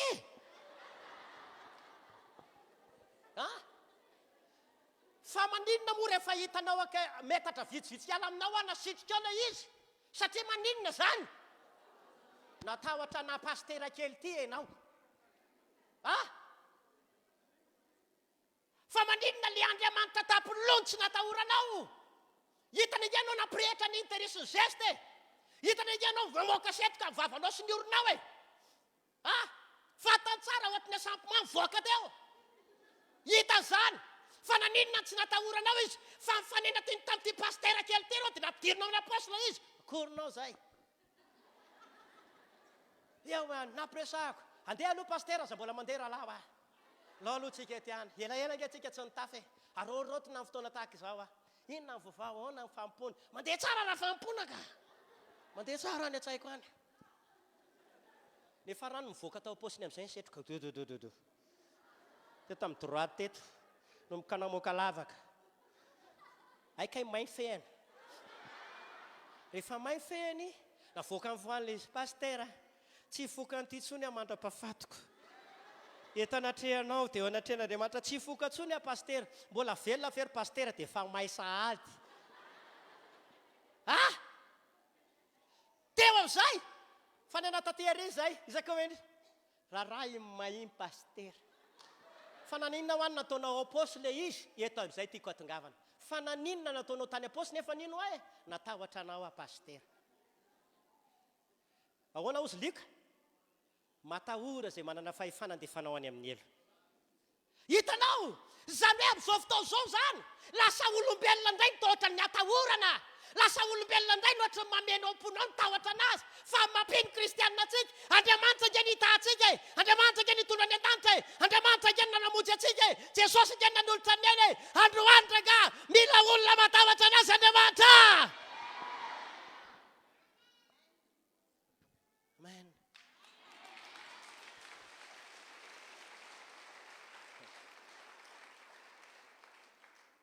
hoy aho hoe tsara fitotony ty toriteny ty satria anao zavatra andriamanitra hitratsehatra andriamanitra za mahita olona maro alohan'ny farany taona le tsy azo hatramin'izay ho azo am'izay le tsy tonga hatramin'izay ho tonga am'izay ary raha namangy andriamanitra hitondra ny ty afatry dia inoko amin'ny foko manontolo fa hitratsehatra am'izay andriamanitra hitratsehatra am'izay andriamanitra halleloia amen na ve fa hoy aminao androany amin'ity teboka manaraka ity zany aoka tsy hamita tena isika ry havana averiko tsara aoka tsy ho kristianina mamita tena isika koa sanatria tahotr'olombelona indray natao ameno atsika raha manompo ianao mialatsiny raha mihiry ianao eto raha mitsangana midera ianao eto tsy filana sitraka aman'olona fa tahotra n'andriamanitra satria natsony ianao miasa fanompono mba hanatanteraka izany dia ataovy amin'ny fatahorana an'andriamanitra dia hiasa ny fiainanao andriamanitra halleloia raha tonga eto hivavaka ianao raha tonga ny atranina ho any ny mpanompon'andriamanitra na fanena aminao naizanaiza dia aingany mba ho hita foana tsy ala aminao mandra-pialanao tamponin'ny tany dia lehilahy sy vavy matahotra an'andriamanitra amen na ve halleloia noho izany tapy zay ny tapany voalohany fampidirako dia hoe ilaina tena ilaina miaina ny fatahoran'andriamanitra isan'andro isika zay zany ny tapany voalohany hoe ilaina tena ilaina miaina ao anatina fatahoran'andriamanitra isan'andro isika aza mamita teny ianao ka hoe tahotra olombelona indray ny ameno fonao kanefa ny manalavitra anao ny tahotra an'andriamanitra faharoa ohatry ny ahoana ary no ahafahanao tena maneho na hoe ahafahanao mampisefa olona tena matahotra an'andriamanitra marina ianao ahoana ny ahafantarana zany fa matahotra an'andriamanitra ny olona anankiray jerena vakina ary malakia toko fahatelo toko voalohany eo amin'ny andininy fahenina malakia toko voalohany ao amin'ny andininy fahenina ahoana no ahafahanao maneho hoe tena kristianina matahotra an'andriamanitra ianao zao voalaza ny soratra masina ny zanaka manaja ny rainy voalohany zany ny ahafahanao maneho fa tena matahotra an'andriamanitra ianao dia manaja azy ianao amen na ve aseho anao amin'ny fomba fanajana an'andriamanitra ny atao hoe fatahorana an'andriamanitra raha tsoko zany dia izao hoe raha milaza fa misy tahotra an'andriamanitra atao anatik'izao anatinao raha miteny zany ianao za tena lehilahy matahotra an'andriamanitra za tena vehivavy matahotra an'andriamanitra dia zao ny tokony ho ampisehonao azany manaja anazy mandrakariva ianao halleloia ajainao izy satria raha izy aiza zay tena aja anazy ambarako amintsika tsara mihitsiny fa ny fanajana an'andriamanitra ne dia misy valim-pity omen'andriamanitra atsika misy valisoa omen'andriamanitra atsika rehefa tena may manaja an'andriamanitra isika e ka raha hiteny zany ianao za lehilahy matahotra an'andriamanitra raha za vehivavy matahotra an'andriamanitra dia tsotra ny tokony fiainanao tokony mpanaja an'andriamanitra isika halleloia tokony olona mpanaja an'andriamanitra zasy ianao dia anontaniko ianao androany tena manaja an'andriamanitra marina ve misy fanajana an'andriamanitra marina ve natsika ny mahatonga atsika miankohaka amin'andriamanitra renany ny mahatonga atsika midera an'andriamanitra irenany ho fanajantsika n'ilay lehibe ireny fanajana an'andriamanitra ireny mitady olona may manaja azy andriamanitra mbo marika soprofo fa olona matahotra an'andriamanitra le olona ry ava malalo amin'ny tompo zay zany ny endrika voalohany ahafahana mampiseho fa olona matahotra an'andriamanitra isika dia olona tia manaja anazy amena zay na tonga atsika nanokana fotoana nahafahana nisaotra ny tompo tamin'ity decembre ity ny fisaorana akeka fanajana marika ho fanajana ny ireny ary araka ny fitariandreo mpanompon'andriamanitra teo am-boalohany dia hoe mbola ao anatin'ity volana ity tsika tokony mpisaotra, tokony mpiankohaka, tokony mpanaja an'andriamanitra. Ny olona mahay manaja an'andriamanitra dia tsy mefy tena ho zavatra, tsy mefy tena ho mavita azy, fa tia manajaka mamerina voninahitra any amin'andriamanitra foana, mahay mietra anatrehan'ny falebiazana, mahay mietra anatrehan'ny voninahitra, mahay mietra anatrehan'ny herin'andriamanitra hoe ianao tompo tsinitsinintsika araka ilay hira teo e, tsinitsinintsika. Olona ratsika tany aloha, olona niaina atao anaty fahotana, nandova ny fahotana nataony Damaseva, fa noho ny amin'i Jesosy dia natao zava-boary vaovao indray ianao, lasa olona vaovao ianao, lasa olona madio ianao, lasa olona tsy mahay manoto ianao, andao ajain'Andriamanitra. Alleloia. Mila olona mahay manaja azy ny atao hoe matahotra an'Andriamanitra. Mila olona mahay manaja ny atao hoe matahotra an'Andriamanitra. Ny fanajana, ny fatahorana an'Andriamanitra zany dia aseho amin'ny alalan'ny fanajana. Amen na ve? Faharoa, ahoana ihany koa no fampisehoanao fa tena matahotra an'Andriamanitra ianao. Ahoana ihany koa ny anehoana fa olona tena matahotra an'Andriamanitra ny olona anankiray. Asehoanao amin'ny fahaizana makatoa sy mampiatra an'izay lazaina. Na hoe amin'ny alalan'ny fankatoavana ny tenin'Andriamanitra ihany koa no ahafana mampiseho zany fa olona tena matahotra an'Andriamanitra ianao. Amin'ny alalan'inona hoe? Amin'ny alalan'ny fankatoavana an'Andriamanitra. Zay koa zany ahafanao mampiseho hoe olona tena matahotra an'Andriamanitra ianao dia aseho anao amin'ny alalan'ny fankatoavana ny teniny. Andao antsika jery tantara anankiray atao amin'ny bokin'ny Genesis, toko 2:20. Hainareo zany hoe tantaran'i Abrahama zao zany. Genesis 2:20 dia ny 2:12 ihany. Fa rehefa ny hatrany vakinareo hatrany amin'ny eo amin'ny 1:1. Fa eo amin'ny 2:12 zany. Genesis 2:20, 2:12. Amin'ny anaran'i Jesosy ny amakiko azy. Dia hoy izy, aza maninitra ny tananao amin'ny zazalahy, ary aza maninina aza kory ianao, fa hitako zao fa maninona hono? Matahotra an'Andriamanitra ianao ry Abrahama. Andao hoe atao hoe ianao indray io. Matahotra an'Andriamanitra ianao ry mpivavaka ato Androndrakely. Amen na ve? Ka tsy narovanao tamiko ozy, na dia latokanao aza. Ny atao hoe matahotra an'Andriamanitra dia ambarako amintsika tonga eto, aseho amin'ny alalan'ny fankatoavana sy ny fitandremana ny teniny. Jereo fa i Abrahama nanana zanaka tokana izy atao hoe Isaka no anarana. Tena zanaky ny fanterana io zanaka tena tiany io zanaka tao anatina fahagaganana zany Isaka izany satria efa 70 taona i Sara ary efa 100 taona i Abrahama, zanaka efa niandrasany efatry ny ela. Zay vao tonga izany Isaka izany. Fahagagana nazahoana izany, fitahin'Andriamanitra nazahoana izany Isaka izany. Raha ny tantaran'i Abrahama no jerevana. Taty aoriana rehefa nanomboka lehibe ny zaza, tena tiany Abrahama io nataiza nisy any Abrahama dia misy Isaka kely foana teny akaiky ny teny. Hainao zavatra anke tena tiana matsy, ohatra hoe tsy avelanao ihany eo akaikinao, fa na amin'ny andro alina ary zay mahatonga anao misy taona ohatran'ny manofinofy ilay akanjonao tena tianao indrindra. Vao nazy telefona vaovao ianao dia iny telefona iny ohatran'ny tsy miala eo akaikinao mihitsy, fa maninona anatiko satria tena tiana tafalatsaka izy zay. Dia i Abrahama nanomboka tafalatsaka ato anatina fitiavana ny Isaka ny fony ray manontolo, tena tia zany. Ohatra hoe ndao ndray zandrikay, ndao tsika isanao andendeho any bazary, ndao tsika isanao andendeho any antsaha, andao tsika isanao mba andendeho any hita foana namakany amin'ny tempolo ary Abrahama. Isaka tsy miala eo akaikiny mihitsy. Ozy ny olona tena zay le tapitapohany. Ndray andro amin'izay ozy Andriamanitra nisy antso avy any an-danitra, i Abrahama, i Abrahama. Ahoana tompoko, atero fanatitra ho any amin'ny tendrombohitra ho asehoko anao le tena tianao io. Lasa izy nandeha, tsy nera tamin'ny madamy Sarana izy fa lasa izy ny antso ny mpanompony. Mamatoraka taira zalahy, dia asovy Isaka fa mahiaraka izahay dia ataovy mitondra antsy. Isaka ngefa mahafantatra rehefa anao sorona na mitondra fanatitra ny dadany dia hainy mitondra ondry, mitondra kitay mitondra antsy a nitondra afo a fa tsy nitondra ondry nomboka nametraka fanontaniana Isaka kako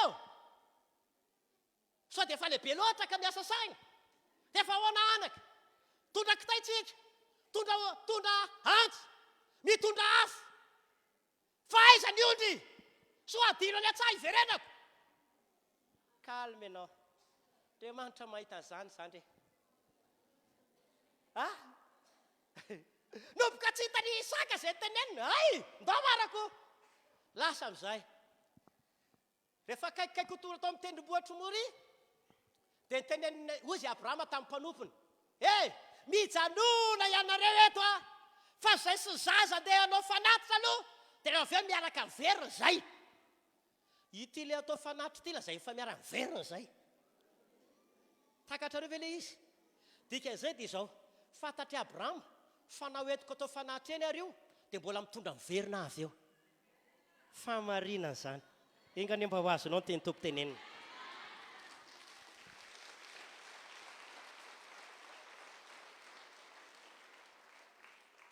zany hoe amin'ny vanim-potoana mamafy ianao toso ny tompo mbola miara-miverina aminao ny fitahinao mbola miara-miverina aminao ny fanambinanao amen ve mijanona fa rehefa ve zay sy ny zaza mbola hiverina eo ihany tonga tao amin'ny tendrombohitra amin'izay izy iny napetrana eny eny kitay nafatotra teo ambony afo teo ambony kitay eny zaza dia niditra ny tany eny amin'izay izy vitany amin'ny ao zanaka vao nisy préparation ohatr'izao iny zafady tsy haiko ahoana moa zany vao eny dia izy miova nohatr'izao ny tanany dia niditra ny tanany izy inona zavatra traka nisy antso i Abrahama raha tara le sekondra vita le saka i Abrahama aza maninitra ny tananao amin'ny zaza aza vonoanao i zaza io fa hitako zao fa lehilahy matahotra ianao ka tsy narovanao tamiko na dia le tokanao indrindra le tena tianao azy ny olona atao hoe matahotra an'Andriamanitra dia samy makatoa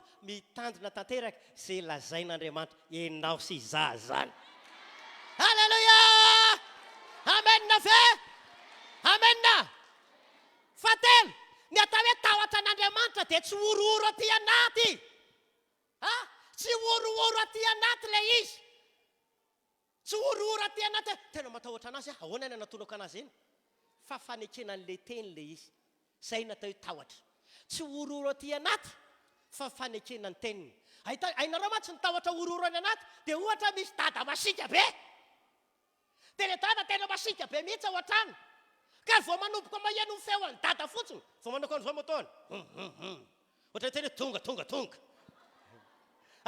mitoboka tao alo ny fonony ao an-trano vao maheno ny feona fiarany atokotany miala ny dadany ao dia ozy ny reniny ozy le ramatoa miala ny rainareo rakizy lamima daholo ny ao an-tanàna satria miorooro amin'ny dada satria dada ohatry ny ninona tsy biby izy ka maninona kosa nataony hoe atao hoe dada mampitahotra zay ndray satria misy karazana dada ohatry ny hoe dia ianao agery dada ao an-trano tsy anina fampitahorana za zao tsy tena zany ianao age tsy hoe natao mpampitambatra ao an-trano tsy hoe ianao tena rolona ao an-trano fa ianao ary ny dada nge mpanompo ao an-trano ny dada no mandeha miasa dia le madama mandray vola any dia le dada ndraindray mitseriny manajan vadinao ry dada dia manajan zanakanao fa tsy biby tsy fampitahorany ianao sanatria tsy natao fampitahorany tsika ray aman-dreny ray mpianakaviana fa natao mpanajany ankonana fa inona amin'izay ozy nareo tonga dia milamima daholo ohatra mbola voigadona vavady dada miorooro iny le tahotra orooro any anaty iny tsy iny le tahotra an'Andriamanitra tsy iny le atao hoe tahotra an'Andriamanitra fa ny tahotra an'Andriamanitra dia asehonao ny fanajana ary ny tahotra an'Andriamanitra dia asehonao ny fankatoavana ny teniny halleluja amena ve fahatelo azafady ahoana ihany koa no fanehoana ny atao hoe fatahorana an'Andriamanitra eo amin'ny Joba toko voalohany eo amin'ny 9 voalohany Joba toko voalohany eo amin'ny 9 voalohany ahoana ihany koa ny ampisehoana fa tena matahotra an'Andriamanitra ianao eto mila fantatro tsara mihitsy zany anankiroa zay ny hitantsika moa ty fanotelony nisy ilay anankiray tao amin'ny tany Ioza, Joba no anarany, ary marina sy mahitsy zany lehilahy zany, sady matahotra an'Andriamanitra ka naninona hony? Androana zany dia hitako hoe misy olona irere an'Andriamanitra, misy olona tena anaovan'Andriamanitra teny manokana mihitsy amin'izao fotoana izao hoe nahita lehilahy, nahita vehivavy vavaka ao Androndrakely olona tena marina, olona tena mahitsy, olona matahotra an'Andriamanitra, ary mifady ny ratsy rehetra. Halleluja! Ny ahafahanao maneho zany fa matahotra an'Andriamanitra ianao dia mifady ireo zavatra ratsy, mifady ny fahotana. Zay natao hoe manaja ianao na matahotra an'Andriamanitra. Mifady ny fahotana ianao, tsy manao ilay zavatra ratsy intsony ianao. Ohatra, teneniko aminareo, maninona mbola misy mpino kristianina ne mbola ratsy ny fony? Misy mpino kristianina nge mbola ratsy ny fomba fiteniny, mifosafosa mpiara-mivavaka aminy, mifosafosa mpiara-manompo aminazy, mifosafosa mpiara-monina aminazy, mbola ratsy ny fiteny. Dika zay dia izao, raha matahotra an'Andriamanitra dia izay fady amin'Andriamanitra dia fady aminao. Mifady ny fahotana ianao, aoko masina ny fomba fiteninao. Inona koa mety ratsy? Ratsy inona? Ratsy saina? Misy ratsy saina? Dia ozy ny Baiboly aminao androany, ny olona matahotra an'Andriamanitra dia mifady ny ratsy. Aseho fa olona matahotra ny tompo ianao, melohan'ny tenenanao sao dia mitsara ny namanao, sao dia manaratsy ny namanao, sao dia mpifosa ny namanao. Rehefa fantatrao fa ratsy, idio mivava ry havana. Ny olona tena endry dia mafolaka ny lelany, matandrina izay tenena vavana. Ny anara hitana ratsy olona nakanesa teo aty amiko, dia teneniko ndana malalaka ny varavarana. Aza milaza fiainan'olona aty amiko zany na ratsy olona, raha hitsikera olona, fa raha tena tiako ilay olona dia hoentiko any amin'ilay namorona anazy, mivavaka ho azy aho mba novan'Andriamanitra anazy. Fa ny fanaratsiana olona dia milaza zany fa tsy mifady ny ratsy ianao. Hainao, raha misy olona manompo zavatra hafa, raha misy olona manao zavatra hafa dia misy olona miteny mihitsy tsy mihinana io zay. Dia fa maninona? Misy zavatra mipetraka atao aminahy ozy. Dia ilay zavatra mipetraka atao aminahy ozy fady an'ireny. Ary rehefa nahita olona andray andro, misy zavatra mipetraka ao aminy, dia tsy fantany hoe nisy biby anankiray tao anatin'ilay aniny, biby aniny. Dia ninana fa vetivety kely ty tarehiny ty mivadika anakany ariana mijery. Dia fa naninona? Dia nosaziny ilay zavatra, satria zavatra fady an'ilay izy no hohaniny. Dia ny ataony zareo rehefa misy ohatr'ireny dia hoe mihinana, alefa anaterana bonbon ilay zavatra, dia anaterana bonbon anglais ilay zavatra, samy bonbon daholo reo. Dia zao teneniko andrareo, nareo hoe mba misotro bonbon anglais matetika, zay rehefa firy taona tsy misotro fa aterina ry rehefa sendra midaraboka ilay rangaty. Dia indray andro nivavaka ao anazy, naroaka ilay fanampitretraka tao aminy dia isaorana an'Andriamanitra, afaka izy avy eo. Dia zao izay ny teneniko taminy, tsy ilay zavatra hohanina intsony indray mifady anao, fa ny fahotana mifady anao androany, ny ratsy rehetra mifady anao androany.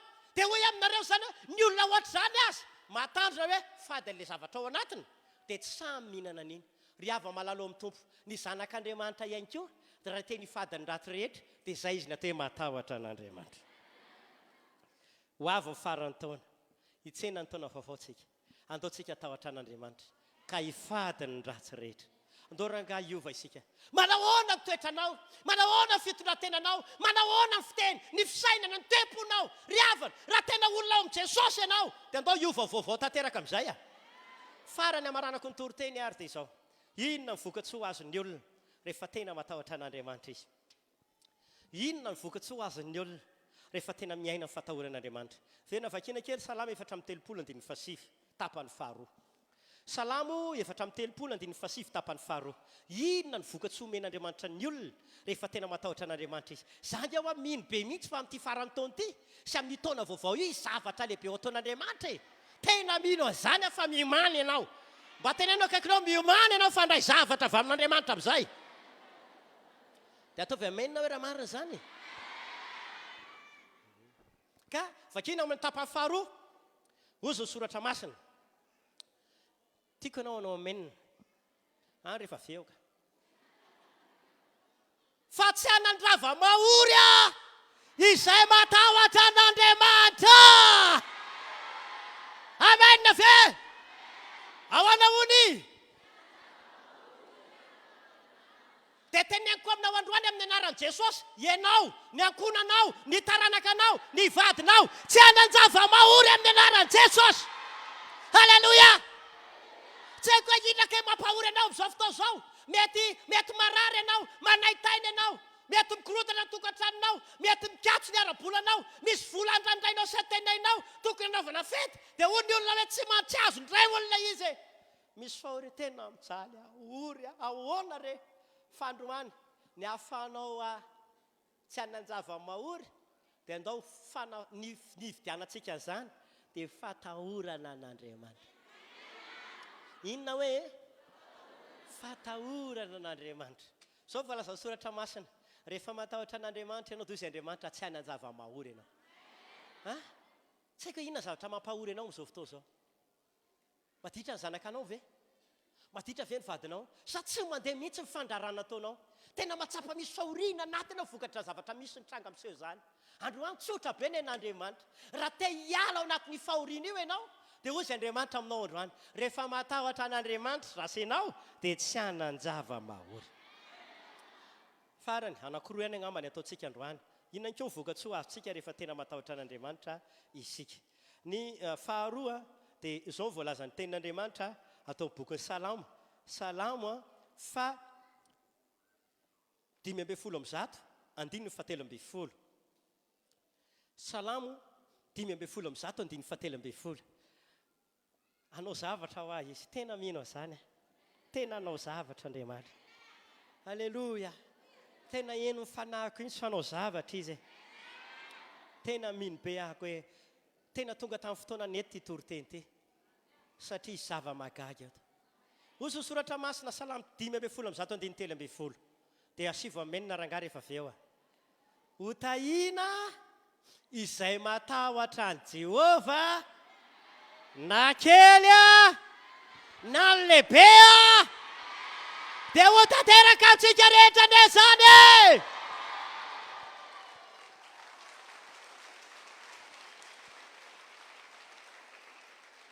zany hoe azavaiko misy karazana fitahina zao aloha teneniko aminareo za tsy dia mpitory teny fitahina aniko fa za resy lahatra fa mitaha Andriamanitra ao ve anisa manavanana dia mitory teny momany amin'ny teom-panahy fitondratena zay ny tena tiako zany nitory izany tena mahazo aina mifanahako fa za resy lahatra fa mitaha Andriamanitra ao kanefa aloha aminareo androany ny soratra masina eto dia miteny hoe anisan'ny anankiray ahafahanao mandray fitahin'Andriamanitra dia asehoanao amin'ny fatahorana an'Andriamanitra amenna ny olona anankiray tena afaka notahina zany dia ny olona matahotra an'Andriamanitra misy karazany maro ny ahafahanao mandray fitahina ao baiboly misy karazany maro ny hetsika ataonao ahafahanao mandray fitahina fa nisany anankiray amin'ireny dia ny fatahorana an'Andriamanitra amenna ve noho izany mitsotra ano na kely ny fiheveranao anao na lehibe ny fiheveranao anao dia hitambarantsika ty teny ty androany samy andray fitahina mivoaka eto dia hotahina tahaka izany koa nareo any an-trano any hotahina ianao noho izany anisan'ny fototra anankiray ahafahanao mahazo fitahina zany dia inona ny fatahorana an'Andriamanitra ndao tsika harivavaka hisotra ny tompo raha eo sotranao amin'ny anaran'i Jesosy vavaha tsara ianao any an-trano any mivavaha ianao atao anaty trano fivavahana samy andao nandratra ny tanantsika gavanana dia ndao aloha hisotrany amin'ny teny ndao hisotrany amin'ny teny andao hisotrany amin'ny teny dia faharoa andao tsika anao fifonana raha tsy nainanaja an'Andriamanitra isika raha tsy nakatohan'Andriamanitra isika raha mbola misy zavatra ratsy ny ainatsika dia mifinahy ao anatrehan'Andriamanitra satria mariky ny tsy fatahoran'Andriamanitra dia ny tsy fahaizana manaja mariky ny tsy fatahoran'Andriamanitra dia ny tsy fankatoavana ny teniny samy vavaka mifinahy amin'Andriamanitra andaotsika hifona ao boky Malakia toko voalohany any dia miteny ny baiboly mandehana mifinahy amin'Andriamanitra ianareo izy fa ambangamba miditra fo aminareo izy Malakia toko voalohany 5 dia miteny hoe ndanareo mifinahy amin'Andriamanitra reo izay tsy natahoranareo izay tsy najainareo izay tsy nakatoavinareo mifinahy amin'Andriamanitra fa amidra fo aminareo izy andaotsika hifona andaotsika hifona amin'Andriamanitra andaotsika hifona amin'Andriamanitra andaotsika hifona amin'Andriamanitra betsaka amintsika tsy natahotra n'Andriamanitra, mbola tsy nakatony teniny, mbola tsy nanaja anazy, mbola be dia be re toetra ratsy. Ny olona matahotra n'Andriamanitra dia mifady ny ratsy rehetra. Andao antsika hifona ny amin'ireo fitentsika, ny amin'ireo toetratsika, ny amin'ireo toe-pontsika. Andao hifona androany, aza mamita teny ianao. Aoka tsy tahotra olombelona, fa aoka tena tahotra n'Andriamanitra.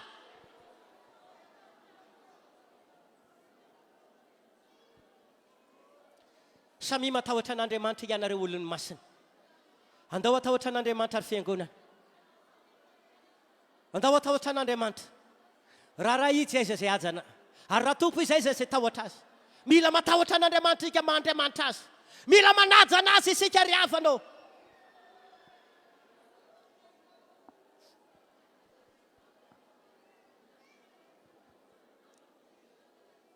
Asandratan ny tananao dia raisy ny herin'ny fanan'Andriamanitra.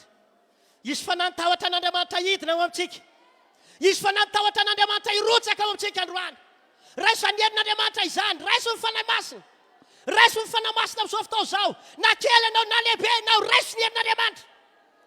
Hotahina izay lehilahy sy vehivavy matahotra n'Andriamanitra. Tsy hanan-java-mahory izay rehetrarehetra matahotra n'Andriamanitra. Andriamanitra tsy miangatra, Andriamanitra tsy nizatavan'olona, fa izay matahotra azy dia hotahina. Izay matahotra azy dia tsy hanan-java-mahory.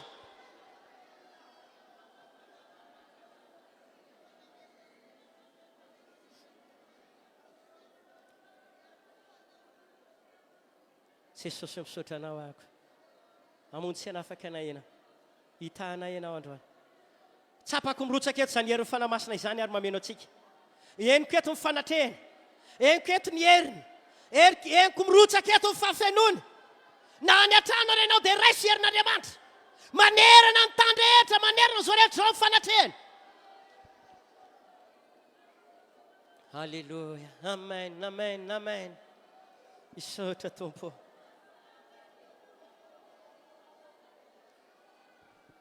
Ho an'ireo olona matsapa misy fahoriana eo amin'ny fiainany, misy fahoriana satria mety marary, manaitaina. Misy zavatra mampahory ianao ao tokantranonao, mampahory ianao ny ditra ny vadinao, mampahory ianao ny fidiram-bolanao sy ny asanao. Apetrao ny fonao ny tananao fa hivavaka ao anao. Izay matsapa miaino na zavatra mampahory. Ireo karazana fanaratsy ambady izany fampahorinanao izany. Iongotra izany androany. Angina isika rehetra, ondreo tsara ny lohantsika. Ndao hanaja ny Tompo. Fantatr'Andriamanitra ny zavatra mampitebiteby anao zao. Fantatr'Andriamanitra ireo zavatra tena mampanahy anao zao. Hain'ny Tompo ny zavatra banga eo amin'ny fiainanao amin'izao faraparan'ny taona izao. Fantany, hitany, ary vonona monjy anao.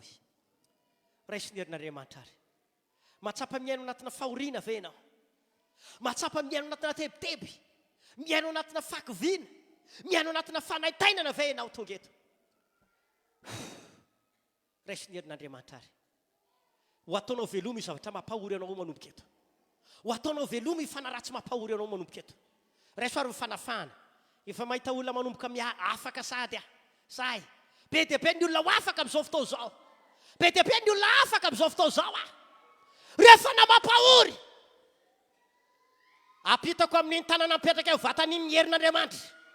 Dia didina ilay fanamampahory. Amin'ny anaran'i Jesosy. Lasa. Didina amin'ny anaran'i Jesosy. Ngiala fanamampahory. Ao anatin'izany koa dia ravaiko ireo sakana, ireo mpanakana ny fitahiana, mpanakana ny asanao, mpanakana ny fiainam-pitiavanao, ireo mpanakana ny fanasitranana anao. Manomboka hiala anatin'ny tenanao zany. Dia hiala ny anatin'ny tokantranonao eo, varavaranao zao a. Misy sakana iongotra amin'izao fotoana izao zay. Misy sakana hiala eo. Fanahy famsaviana, fanahy manakana, fanahy mampahory. Miala amin'ny anaran'i Jesosy. Lase. Amin'ny anaran'i Jesosy. Las. Tongotra amin'ny anaran'i Jesosy. Resy ilay loharanona retina. Miala ilay fanahy famsaviana ao amin'ny tokony ambaravarana. Miala anatin'ny tranony. Fanahy be korotana. Fanahy tsy mavanka reny. fanamampahory miala taholy aikany lefa misaviana mitondra aretina miala mianaran'i Jesosy. Tahina Andriamanitra zao fiangonana zao ho afaka ny sakana rehetra, afaka zavatra mampahory azy, anomboka tahina Andriamanitra izy. Tsofoko rano niositra ny fitahiana idina, niositra ny fitahiana irotsaka, mameno anatsy niositra ny fitahiana, le ositra ny fitahiana tao amin'ny Abrahama, le ositra ny fitahiana tao amin'ny Isaka, ositra ny fitahiana tao amin'ny Jakoba. Raiso zao fiangonana zao zany androany. Sotra raiko, sitrana izay marary. Amen. Tehaka ho antompo sika rehetra.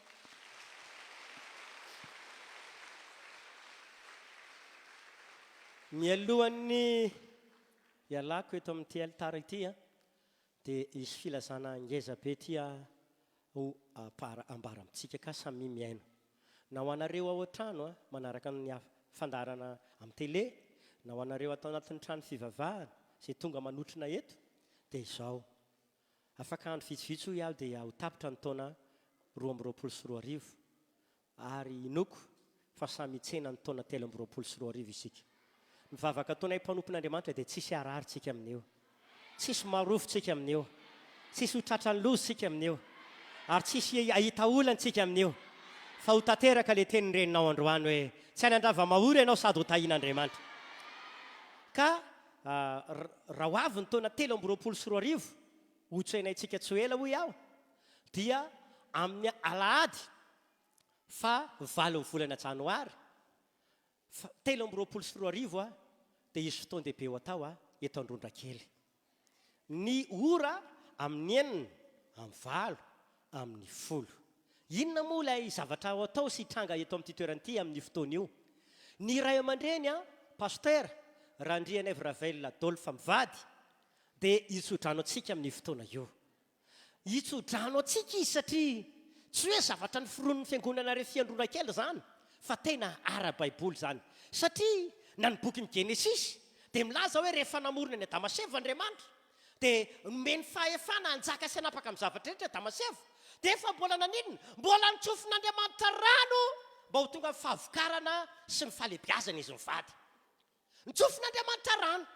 Ary ny Genesis 7:20 ihany koa, Isaka ilay zanaka lahy tokany Abrahama dia nanan-karena be mihitsy izy, fa nanana zanaka amin'ny rahalahy Isaka dia Esau lamatoa ary Jakoba ny lahevo. Rehefa antitra be Isaka dia nanomboka ny antso ny zanany izy hoe mandeha nalay vao fitifiranao, mandana mihaza makany an-tsaha ianao dia anaovy any piako, mialohan'ny tsofany fanahako rano anao ry zanako, ambarako azavaiko manan-karena Isaka. Nandova be tany amin'ny rainy. Kanefa na dia nandova be ry izy dia tena namaika anazy dia hoe tsy ho drana aloha meko ny zanako voalohany. Fa naninona ry havana? Tsy niteny izy ho zaraiko amin'izay ny lovanareo lafa efa kaiky ho faty fa namaika anazy dia hoe meko tsodrano ny taranaka, satria ny tsodrano ny hamaritra ny fiainanao ray manontolo. Ny tsodrano ny zava-panahy lehibe mila iainanao. Ka hoy aminao, raha makivaky ny taona vaovao tsika, andao makivaky ny taona miaraka amina tsodrano. Noho izany, andao tsika tsy hanaiky fa hiazakazaka aingana mba hialoavana tsodrano ny taona vaovao. Amen. Dia hoy aminao hoe asaina manao hoeto vady aman-janaka anao samy tonga daholo, na ianareo any an-trano ary marina fa ho alefanay direct amin'ny Facebook io fotoana io, fa raha mbola mety tompoko tsara kokoa ny manatrika mihitsy.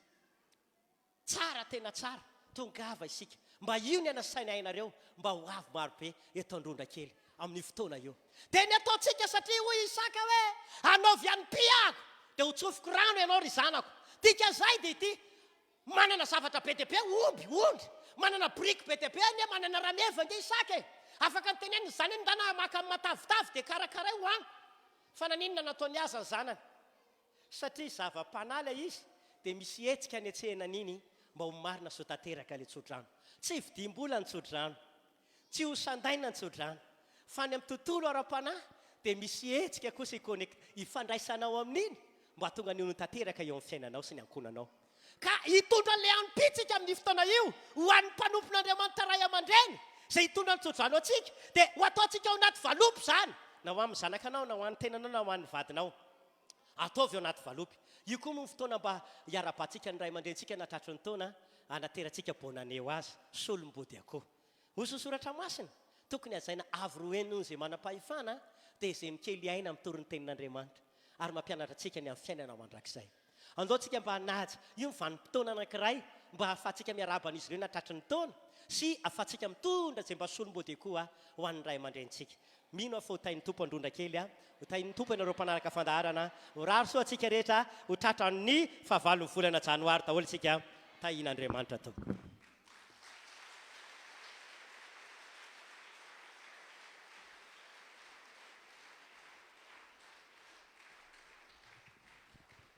dia mankasitraka anao pasteur Claude nanaiky nampiasan'Andriamanitra indray teto tanty androany ity dia misaotra ihany koa ny amin'ny filazana izay nentinao teto androany. Tsy hiandry ela isika fa andao tonga dia anatanteraka ny fanatitra izay ho ataontsika amin'izao fotoana izao ka hitondra ny ampafolo-karena isika ny rakim-pisaorana ny rakim-boady izay aterintsika ety aloha miaraka amin'izay ihany koa ny fanohanantsika ny télé sy radio izay eto ampovoany eto. Ny rakitra izay ataontsika mahazatra moa dia tatazana eny an-toerana ihany. Ao anatin'izay reto groupe de louange reto dia hitondra antsika ho ana hoe feno fahatahorana an'Andriamanitra ianao. Mandrositsika tompo.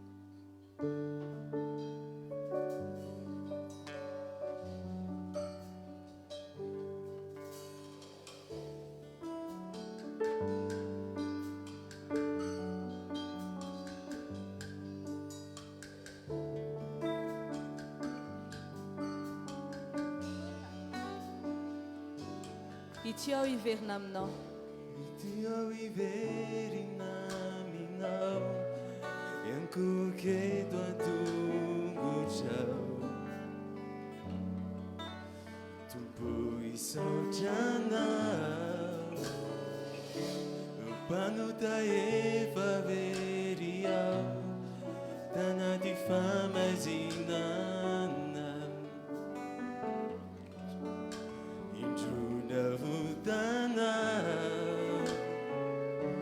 Ity aho hiverina aminao, iankoky eto an-tongotrao. Tompo hisaotra anao, mpanota efa very aho tanaty famazinana.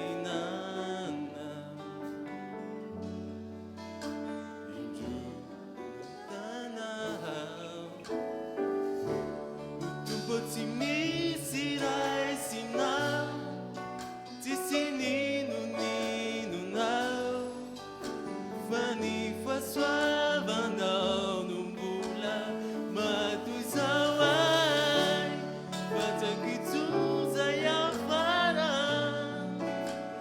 raha tsy misy anao dia asangamby izay anjo ay. Misaotra anao.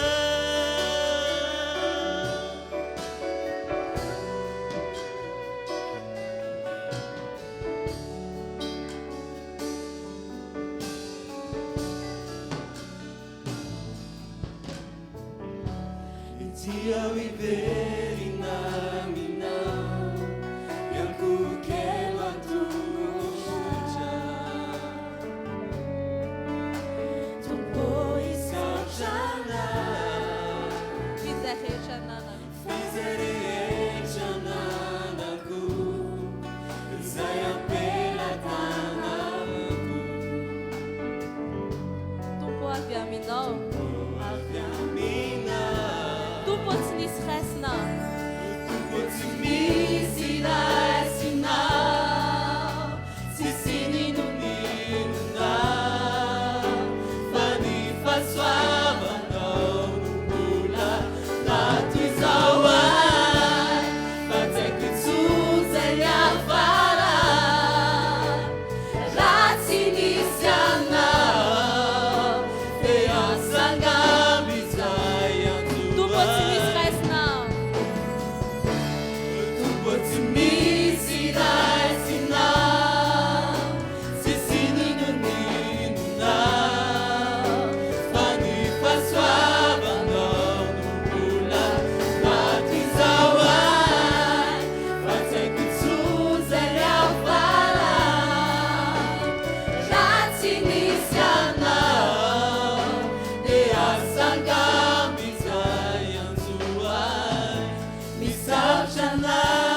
sy hoe tsara no ny hafa na hoe mendrika kokoa fa ny fahatsaranao tompo io no mba hitafiko sy hoe tsara no ny hafa na hoe mendrika kokoa fa ny fahatsaranao tompo io no mba hitafiko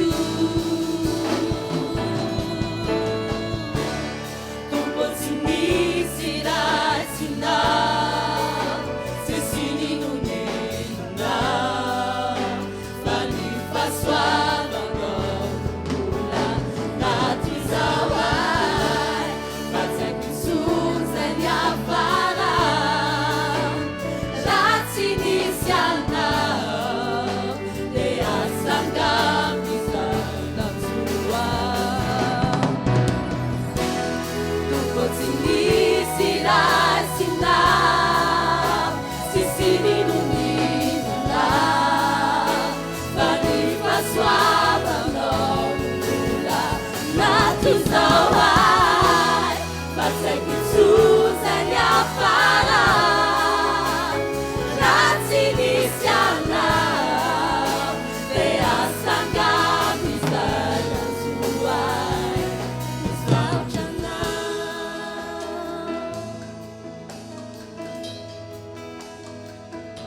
misaotra anao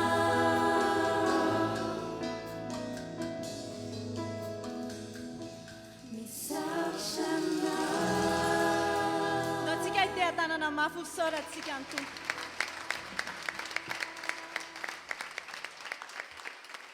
Ny filazana zany dia tahaka izao ny filazana voalohany a araky ny hitantsika any anatin'ny calendrier moa zany a dia ny voalohan'ny volana janoary a amin'ny taona 2024 a dia mitotona andro alahady noho izany a misy fotoam-bavaka isika eto a ny alahady maraina miditra amin'ny enina ora amin'ny 7 ora ary amin'ny 10 ora tahaka an'izao hatrehantsika izao noho izany mba hahatonga antsika rehetra tena hoe anomboka ny taona vaovao miaraka amin'ny Jesosy a dia tsy isy zany ny réveillon a izay fanaontsika mahazatra eto amin'ity toeran'ity a ny asabotsy faraka amin'ny 30 amin'ny volana desambra hifampitaona eto isika ny alahady a hiaraka anompon'ny tompo a ary mino a fa raha ianao le isan'le olona tena hoe anomboka ny taona vaovao hiaraka amin'ny Jesosy a dia tena hiaraka aminao foana Jesosy a mandritra ny taona izany ka dia samy zany manamboatra ny programantsika fa eto tsika ny alahady a maraina ny tapany hariva kosa dia afaka mamonjy ny fianakavianao ianao a afaka miara-mifety a afaka mamangy any ray aman-dreny ihany koa sy anatanteraka an'izay adidy maro samihafa tokony andreketanao dia ny filazana faharoa alohan'ny ravatsika dia tanina isika chef de groupe rehetra mba hanafohifohy ny fivorian'ny groupe zany a satria mitohana be zany ao amparikinantsika izay somary teritery a ka izay filazana tena hoe manandanja lehibe a zany no entintsika eo anatrehan'ny mpino rehetra dia izay no hoe lariavana fandaosika hiaraka hitsangana ndao hisaotra an'Andriamanitra fa afaka nanompo azy teto tamin'ity androany ity a hisaotra an' Jesosy tsika satria niaraka tamintsika teto izy a ary mino a fa tena hoe ianao a olona vaovao manomboka androany a olona tena feno fahatahorana an'Andriamanitra manomboka androany a ary olona tena hoe hiara-dalana amin'i Jesosy a manomboka amin'ity androany ity dia ndao hivavaka ary sika Jesosy io mankasitraka be da be anao zahay misaotra ny amin'izao fotoana nomenao zao a misaotra fa afaka niaraka nanompo anao teto amin'ity toeran'ity zahay misaotra fa tanteraka taminay teto le teninao hoe naiza engonandrona telo amin'ny anaranao dia eo afovoany ianao dia tena niaraka taminay teto tokoa ianao Andriamanitra mahatoky ianao a ary tena hoe tsy misaraka aminay mandrakariva ianao misaotra betsaka fa nay masina fa teto ianao nanokatra ny masim-panahinay niaraka taminay teto ianao dia niaraka taminay ihany koa ianao nampafantatra anay an'izay tian'Andriamanitra androany a dia mankasitraka be dia be ianao zay fa nay masina izahay no isaraketo fanifanahinao kosa dia ampy mizara ho anay tsirairay avy a dia hiaraka aminay naiza toerana leanay raha mbola hiverina eto zahay amin'ity andro any hariva ity dia tena mbola hiaraka aminay ianao jesosy mbola ho asehoanao aminay fa tsy misaraka aminay mandrakariva ianao mbola le andriamanitra velona tsy miova ho maly sy anio ary mandrakizay ianao a ary tena hoe hitahy anay ianao dia misaotra jesosy eo anao rery ny dera sy laza ny voninahitra mandrakizay a ho aminay kosa ny fiadanana dia misaotra tompo aleloia